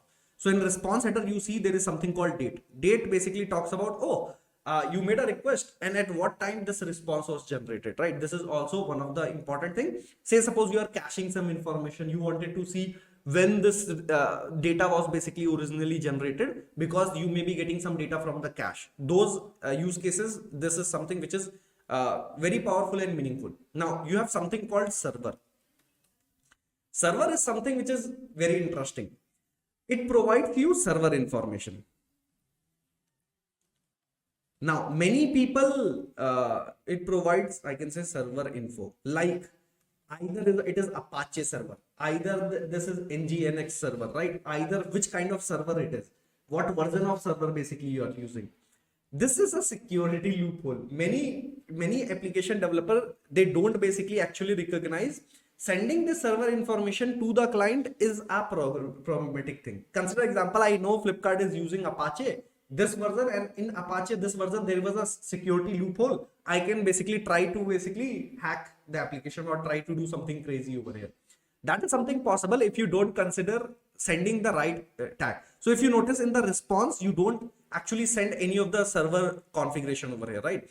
So if you see in general, if you can have some headers like you Apache and the version like 2.4 maybe any server like we are talking about 441 and Unix, right? So it tells about all the critical information of the server, which most of the people don't want to set. Explicitly remove this headers. Please remember, explicitly remove this headers. Many companies have went into multiple loss because of sending this critical information. Now there is something called content type. What kind of content basically I'm sending? It talks about type of response content. So it says that, boss, I'm sending the information in the text HTML format, or I'm sending you the data in the you can say application JSON format. That is what you get. Example, in this case, you see the content type is your application JSON, right? So this is what you get as a response. So you have something called application JSON, text HTML, application JSON. That is something which can be leveraged. Now, one of my favorite also is something called content length. This is interesting. Why? Basically, it basically talks about it talks about original body response length. How this is useful? It basically talks how many bytes, 8 byte basically data it is. So it says that 256, how many basically bytes basically you will get in the response. How this is helpful? This is helpful. Say suppose browser shows you download when you are loading a big down files. How the browser get to know how many percentage the content is being downloaded? Because it knows what is the total size of the body which I am going to receive as a response. But on top of it, it knows I have downloaded maybe 30 byte, I have loaded like 50 or 100 byte. So I know how much percentage of the data I have loaded and how much percentage of data is still pending. I can leverage that in order to show that loading state also. That is something which even browser internally leverages when you go into the download section. Downloading, right? One of the stuff basically browser leverages from here. Now there is one more stuff that we have, something called set cookie. What this basically indicates? It indicates about the cookie that need to be stored for the future request, right? So it informs about cookie need to store for future reference, right? Like when you do a sign in, sign up kind of thing, when you log in into your application, you will see when you log in at that time, you will have a cookie which is extra set over here, which is called set token. That set token is something which is going to set your authentication or some user information related cookie which need to be set into the system. That is set by the server. So server is basically responding and saying that please go and set this cookie for the future use cases which I am going to leverage, right? These cookie can be anything. Like you can see set cookie, and these can contain information like I have a user ID, although user IDs are not exposed like this. It will be some hash kind of information, but some information which is set by the server is something that you are going to see over here. Now, similarly, you have other kind of information. One is content encoding. As we talked about what kind of encoding is supported, similarly, content response content encoding. I am sending you which kind of data, which kind of encoded data is basically either I'm sending you zzip compression, I am sending you Brotli compression. What kind of compression data basically I'm sending, I'm going to talk about over here as a response. That is what your browsers basically provide. Now, there are many interesting other headers which I'm not going to dive right now because these are some cache related information cache related header, which we are going to talk in future. Example, there are many interesting headers, and we are going to leverage as a full blown these things. One, we talked about cache control. So what this cache control is all about? Cache control is all about how much long you wanted to cache this data. What is the expiry you wanted to set, kind of thing. You can also get information like last modified. This is also very helpful in order to ensure, oh, this data was last modified then. Now I think it's already stale data for a long duration. I wanted to use something else. You have something called e-tag. E-tags are basically used for scenarios where you wanted to, it is a new hash kind of thing. It is some version kind of thing. Say suppose with every resource which which is there in the database, it has some tag. You have JavaScript, you have CSS, it has some e tag. Now when you are requesting to the server and you see the e tag which is on the server and the e tag which is on the client is maybe different, what you can do, you can request for that. Or probably sometimes you might have seen multiple users are using the application at the same time. What you did, you requested the data in the read format. Now you're updating the data. There may be a chances you requested almost at the same time, you have the same e tag, but user A updated the data, your user profile may be over here, and now the user B is basically modified. If user B modified, it will override the changes of A, but the user B will never get to know that I modified the data of other user. What is the right way? One of the example which you can leverage is e tag, which I'm going to talk again in advanced sections also, which is if you compare, if the e tag on the server and the client is same, you allow the update. If it is different, throw the error, probably first reload the latest data and then try to modify. You may be avoiding the override from the different user. This is something which is very cool and important. So there is something called expires. It also talks about is the basically when the data is going to be expired, how long you can basically store this information, what is the maximum time duration, what is the date, basically timestamp till which this is going to be valid data, else after that it is going to be invalid data. Great. So we are going to do this couple of these things in practical in multiple of these cases, but I hope that makes sense. Like you actually got this working in a very requisite fashion, right? Awesome. So we had a lot of these things. Basically, we talked about multiple headers. We talked about request headers, different kind of request headers and their use cases, response header, multiple kind of response header and their use cases. Still, if you notice, there are some other headers which are, example, if I talk about request header, there are something which you can send extra, like you see something starting with a SAC, right? There are other stuff also which you may see in the actual application. Most of them we have covered. There are few of these things like access control, which is especially used for the course kind of thing, right? What is the CORS? That we will cover in the security and security section, why this is used, how this is helpful. We will get into the detail, don't worry about that, right? So most of these header, you should have awareness, which is important. Getting into the detail, you can always get into. Whenever required, we will get into. Awesome. Now with that, let's get into another interesting part, which is our status code. What does a status code basically meant by? Now, when I say status code, let me expand this status code altogether. So we have something called status code. What are the different kind of status code are there? Why these are useful? Why that is helpful? We'll talk about. Example. If I am Mota Bhai restaurant, you went to a Mota Bhai restaurant and you ordered, can you give me a cold coffee? Now you made a request. Now you got something as a response. Now, did you get a cold coffee? Will you get the cold coffee?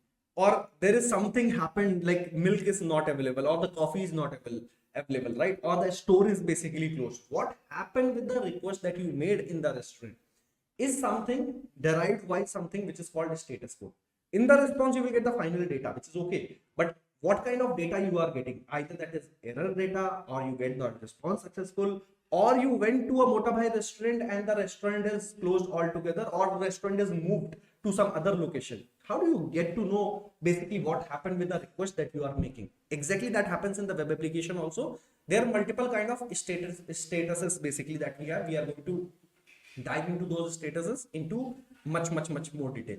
So we are, let me try to categorize those statuses. Let me put in that particular fashion, which may help as a reference going forward for most of people. Okay, so let me consider.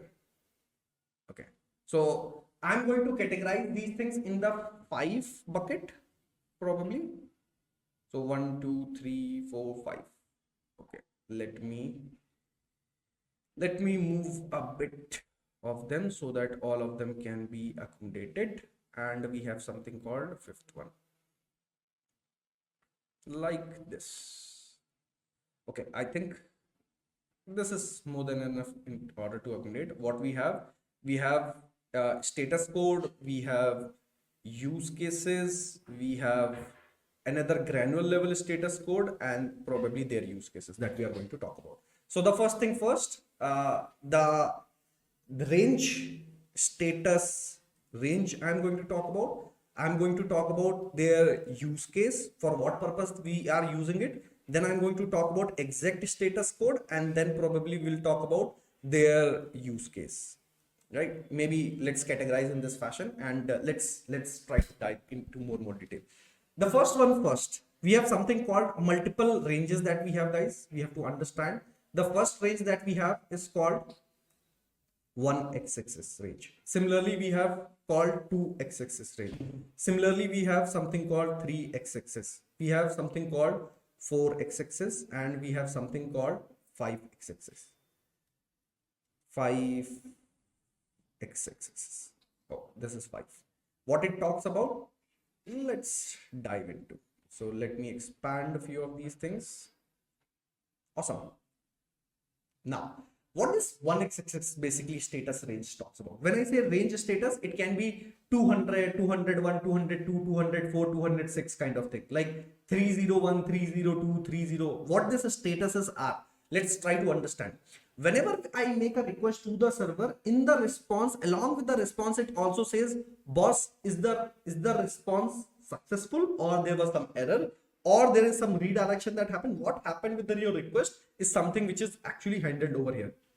Try to notice the API that we created. This is the API that we created. So you notice there is something called 304, which says that I am something, right? So that is basically not modified, or basically it says that boss, I'm the cache data. It talks about different kind of status. So you may see 30, 3 x-axis, 2 x-axis, 5 x-axis, 4 x-axis, this which is very common headers basically that we see in most of the cases. Now, let's talk about what these are. We'll try with very simple.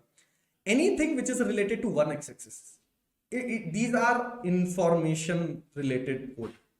What it meant by, I went to a Mota Bhai restaurant, and basically I am making multiple, you can say, order back to back. I'm saying, give me a cold coffee, give me a noodles, give me Manchurian, and kind of order. So what Mota Bhai is going, Mota Bhai cannot basically ship all of these and get prepared at that moment you are ordering. So what it says, it has to acknowledge, okay, you are giving me, I'm considering what you are basically sending me data, right? Keep on sending that information, that kind of thing. If in future we will talk about other kind of use cases also, but it is more around the information related. Now, the other header basically that we have is something which is called success code. What it meant by, whatever you are trying to do is actually going to happen. You don't have to worry about. Either it is going to happen right now, either it is going to happen behind the scene, but your job is done. You go, you ensure that whatever you ordered, you will get as a final response. Okay, that is going to be tackled or taken care of. Maybe let me make it greenish. Okay. Now what we have 3 x-axis. What this 3 x-axis is basically meant by, when you go to Mota Bhai shop or when you request anything on the application, consider example, flipkart.com basically changes its name to maybe walmartflipkart.com, right? Some domain got changed. In those cases, what will happen? Example, you may be knowing there was a dine out application, right? Or there are Swiggy application. Their root application basically got changed. So what you want, if someone opens your old application, it should redirect it to the new place. Example, whenever you see a store, a big store is located from other place, in the previous store it says the location and the address of the new place where it is located, so that its customer can target or redirect it to the new place. That is what basically it happens, right? So anything related to your store is temporary, permanent, how the store has basically changed, all those information related to the redirection happens over here. You have something called 4x's. What it meant by anything that you did wrong. Example, you are going to order something as a food. There is no cappuccino, and you are ordering. Can you give me a cappuccino? So anything which is client side error. Example, when you are adding a username and password, you send the wrong username and password. In those cases, what will happen? It will throw an error saying that, boss, the information that you are giving is incorrect. Anything which is related to client side error, client error code, you can say. It's because the mistake was done at a client level. So client error, it's a client error to be precise. Client did some mistake in sending the data or performing some activity, or it is not valid altogether from the client side itself. 5x's is something, boss, server error. 4x's is like it's your error. 5x's is like it's my error, right? If I am server, I will say it's my error, and if 4x's I'm talking about, it's your error. It's very important, right? So now we talked about high level. This is for information. This is for your success. This is for redirection. This is for client error, and this is for the server error. Now, can you help me? What are the important statuses code basically I should remember? Because these ranges are huge. You have hundreds of these status code ranging from 1 to something, 200 something, 300 something, 400, 500. You can't remember all of them, and eventually you don't have to remember all of them. I'm going to talk about some of the critical cool status code. If you remember, that is more than enough, right? Let me list it down. So the first one first, basically, if I have to say the status code, probably the first status code is 100. Second status code is 101. What is this 100 basically status code signifies over here? 100 status code basically says that please continue. You keep on sending me data. I'm processing your information. You don't worry about, you keep sending. So I'm processing your information.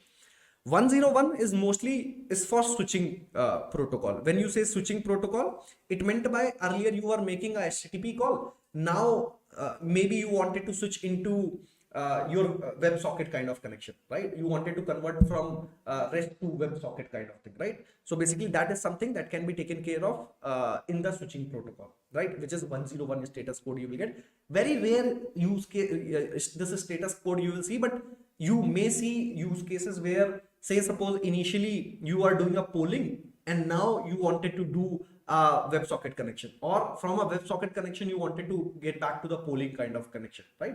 That kind of thing basically can be helpful in this particular case. Now we have other kind of statuses also. Let me highlight. One status is 200. Second status is basically 201. Third status, let me put in this fashion from here itself. So you have 201, you have status code which is 202, there is a status code which is 204, there is a status code 206. So these are some of the important status code that we have. The first one first, let me talk about, which is the first status code which says that okay, so what you requested, your response is going to be successful. I'm going to give you the information also along with the data which I am sending, right? So this use case is basically indicates the resource has been retrieved. Whatever you wanted to do, your job is basically done over here. Now what this 201 basically says that whenever you make a create request, which is post request, when you wanted to insert some data into the database, for those use cases 201 is the right status code basically. Similarly, you have something called 202, which is for accepted. Like what it meant by request has been accepted, now I'm going to process that, don't worry. So this may be asynchronous job. Example, I wanted to get the bank statement. The bank statement processing may take some time, and you may get some mail after some time. So what it says that I have accepted your request. You won't get the response then and there. You will get a response in the async fashion. That is something. Now there is something called response, which is 204, which is no content. Example, in this case, you are making a delete request. Boss, you wanted to delete. I have deleted it. I am not going to give you what I deleted, because whatever you said, I am done. Like in case of delete kind of request, this is something helpful. Then we have something called 206, which actually talks about partial information, right? What it meant by, when you are downloading some file content and those file content basically comes in the chunks format, right? You are partial content, like with a big file, big zip file, and a small part of you can say patches are coming, or bundles are coming from server to the client. Those kind of status are something which is 206. You will get, boss, I'm not yet done, I am sending you data in the partial format, keep retrieving that information. That is something which comes in 200 status. These are maximum statuses that you should remember. And why these statuses I am talking about is important also. You have to note why this is important, guys. Because saying that 200 for everything doesn't make sense. Although you will see many backend developer, it says that 200, I'm done with my job, whatever you expected. It does not give the right information. You cannot derive it, right? It says that, okay, like for everything, if I ask you, are you done with your job? You say, Are you getting this? Are you good at it? Right? It doesn't make sense, right? So you should give a precise response so that a consumer who's asking a question get the right thing what you meant by. Now, similarly, in 3XSS, there are some cool statuses which I'm going to talk about. One is 301, one is 302, 307, 308. Okay, so we talked about 301, 302, 307, 308. Some of these statuses. Now, what these statuses are basically used for, let's quickly talk about. One of them is basically says that moved permanently. What it meant by, your shop, your application which you are using, it is moved. No, it is not at the same place. I'm permanently changing Dynamo to Swiggy.com probably, right? Because Swiggy acquired it. Now I wanted to redirect the website, all the users who are coming to this, to a new location altogether. Your shop is permanently basically moved to some different location altogether. Permanently, right? So that is what basically I did, permanently. So this is what, okay, so this is what we have. Now, the other thing is 302, which meant by basically I am temporarily moving it. Temporary moving it. What it meant by, for some time because of the maintenance purpose, for some time because of the construction purpose, I am actually moving it from one place to the other place. That is basically going to happen in this particular case. So this is a temporary moving that I am doing. 307 and 8 is actually the similar kind of status code that we have, which says that 307 is equivalent to your 302 itself, and this 308 is actually equivalent to 301. The only difference in these cases are, guys, very important. One is I am just saying I have moved. Second is it says that, boss, I came in order to create some data, which is post request. I came with a put request. I came with certain type of method. Do please persist that method and send me to the new location. Either temporary or permanent. You may move me to the other location, redirect me to the other location. But remember to continue forward the right set of method which I came up with, which is 301 or 302 or whichever get put post method which I came with. So it retains the method. It retains the method, which is very important. So it retains the method, either it is put request, post request, whatever the request type basically was, it retains those method altogether. Now, similarly, in case of 4XSS, there are some cool status that we have, and very important status code. One status code is basically which is 400, second is 401, third is 403 probably, and you have something called 405, right? So these are some important methods that we have. I think that is more than enough. Now, what you get back is, in case of 400, what we have, bad request. The data you are sending is incorrect. Please send the right data. You are sending, I need a username, password. You are sending just a username. Boss, send the password also, right? You are sending, in the profile information, I need all the 5 information. You are sending me 4 or 3 information. No, send me the right information. I am going to accept full name minimum character length should be 4 character. You are sending me 1 character. No, I will send you the bad request. 401, which is unauthorized. What does it mean by boss? You are not logged in. I can't do anything. You are not logged in. If you are not a valid user, I am not going to allow you. That is, you are not logged in. You don't have yet access to the application. You don't have badge. You don't have office card. You can't enter into the office. That is what basically it says, right? Only the people who are repeated customer basically come over here. Those kind of things. Now you have something called 403. What it meant by, it says that authorization error. What it meant by, you are a logged in user, but you are a part of this office, but you don't have access to go to the admin cabin. So in admin cabin or server room, right? Or probably you cannot go into the kitchen. You are a human being who have a repeated customer, but you are not authorized to get into the kitchen basically that I have. Because for that you need a extra permission. Like you are a admin, super admin, you are a business analyst. If you are not, then you are going to throw that error. And you might have seen this error basically coming repeatedly a lot of time. You have something called, how can I forget one important status code, which is 404. Which is, boss, the content which you are looking for is not available. Like you might have seen this request very frequently where the URL is wrong, the path is wrong, something is wrong. It says that, boss, this content does not exist, right? Similarly, you have something called 405, which says that method not allowed. What it meant by, it says you are making a request, a post request on a URL, but it does not support a post request. So method does not allow, which is, this is something which is not allowed, not supported altogether. You can't create something, you can't basically put something. Those kind of thing basically comes in the 404. Like I do not support creation of this. It's not about authorization. I don't support this method altogether. No one can do it. It's not about you as a normal user and an admin. There is a differentiator. No, it's in general. Basically, I don't support this. Now you have some other status code basically which are related to your server.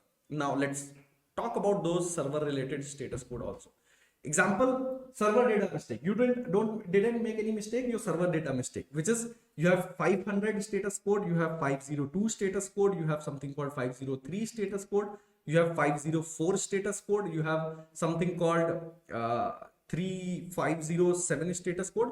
Although I have one more interesting status code basically to share, which is 429 kind of a status code. What basically it talks about? It talks about it failed because of the concurrent request. Like you were updating something, there was a lock in database, there was someone else basically making an update. So boss, I can't basically allow this. This is actually failed because of concurrent request. So those kind of 4 to 9 status basically also that happened, right?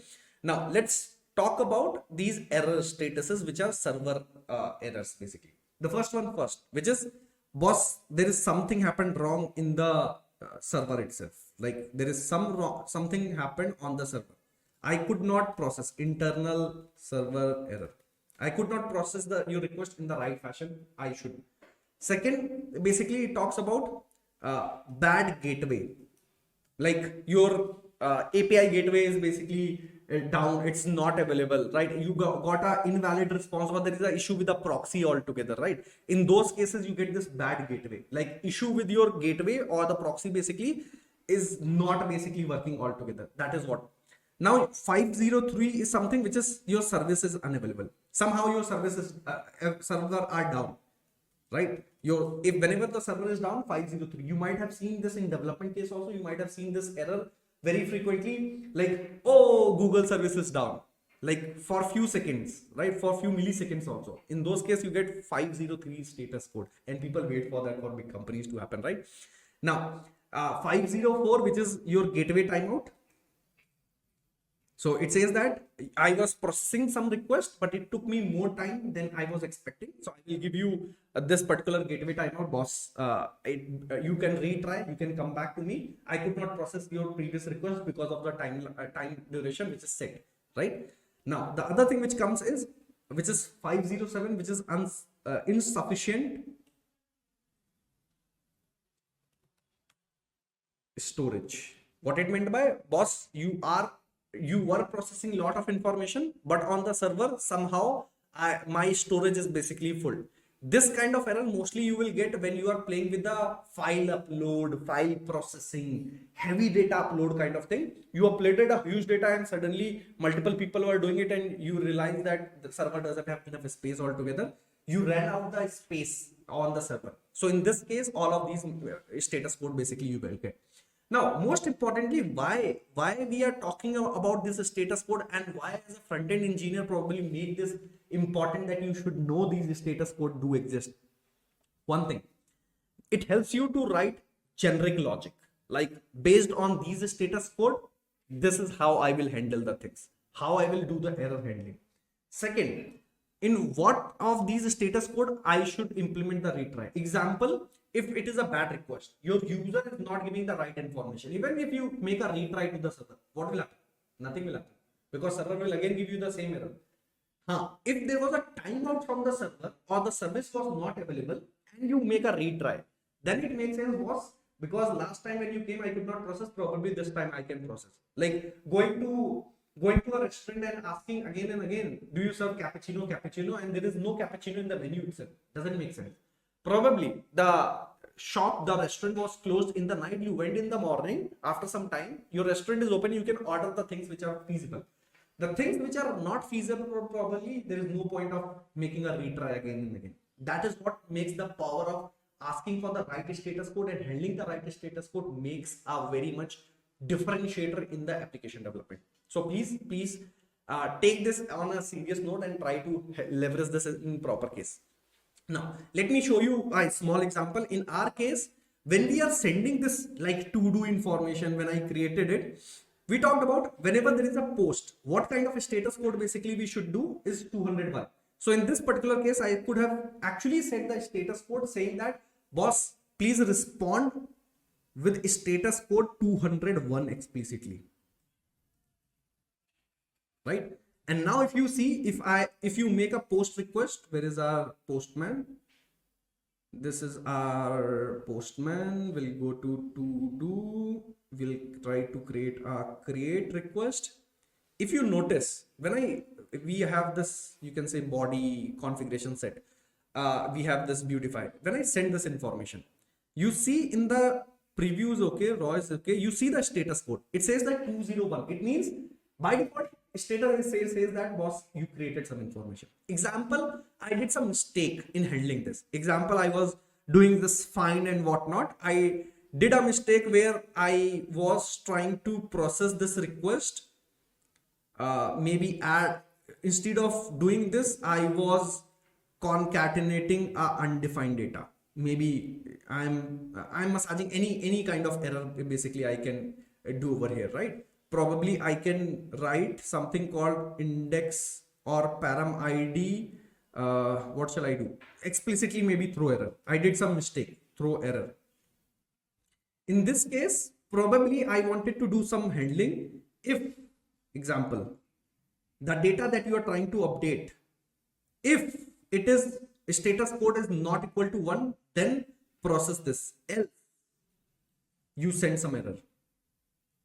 Like if it was present, I will send this. Else, I wanted to send some error with different status code. What is the error I wanted to send? I don't wanted to send it 200 status code. I wanted to send maybe what we have. Example, in this case, I am going to say, boss, what you are looking for, I don't have. Maybe a bad request. You are trying to update something. I don't have that ID altogether in order to update. So what I'm going to say is status code 400. And in the JSON, I'm going to say send the message. The to-do ID does not exist. Right? That is the message basically I wanted to report for. This is what I wanted to do. Now let's try to update some record. We have some update over here. I will go to my body. In my raw, what I'm going to do, trying to update for to-dos with ID 10. It does not exist. We have just 1 and 2 to-dos that we have. Let me try to update it. It says that, boss, I have something called 400 bad request. Basically, it says that, boss, this is something which is not permissible altogether, right? So this is something which you should basically take care of, where your status code basically makes a lot of sense, where with the status code itself you will get to know either there is a issue with your data, or there is an issue with the server, or successfully your information is processed, or there is a redirection. What happened? Where is the mistake? Basically, you will get to know with this particular kind of status code, and hence these status code are something which is very, very, very, very important. So I hope similarly you can play with setting of your headers that we talked about. You can set those headers. You can get your headers from the request headers. You can set your request response header over here, right? Multiple of these things can be done. So with that, what I meant by, for every developer, whoever is actually working on the web development, either you are front-end developer or the back-end developer, this is very important parameter where you should know these fundamental, where you may be consumer of it. If someone have not built in the right fashion, please ask to correct them, because you can, if you things are in the right fashion, you can leverage the right set of engineering in the right fashion. It is not just going to help you in interviews where people may ask you different status code. How do you manage? How do you handle your error situation? How do you do a retry kind of thing? On what status code you prefer the retry? But also it helps you in order to basically become a better developer, write the right set of code also, right? So I hope with that you enjoyed something, you worked on something. Please go experiment, at least go through what we did. And with that, see you in the advanced section, where we will be talking about some of the advanced things that you should know, some of the advanced status code, probably some of the advanced use cases around these status codes, some of the header, some of the best practices. What is this HTTP 123? Many of these things we are going to cover in the next episode. See you then.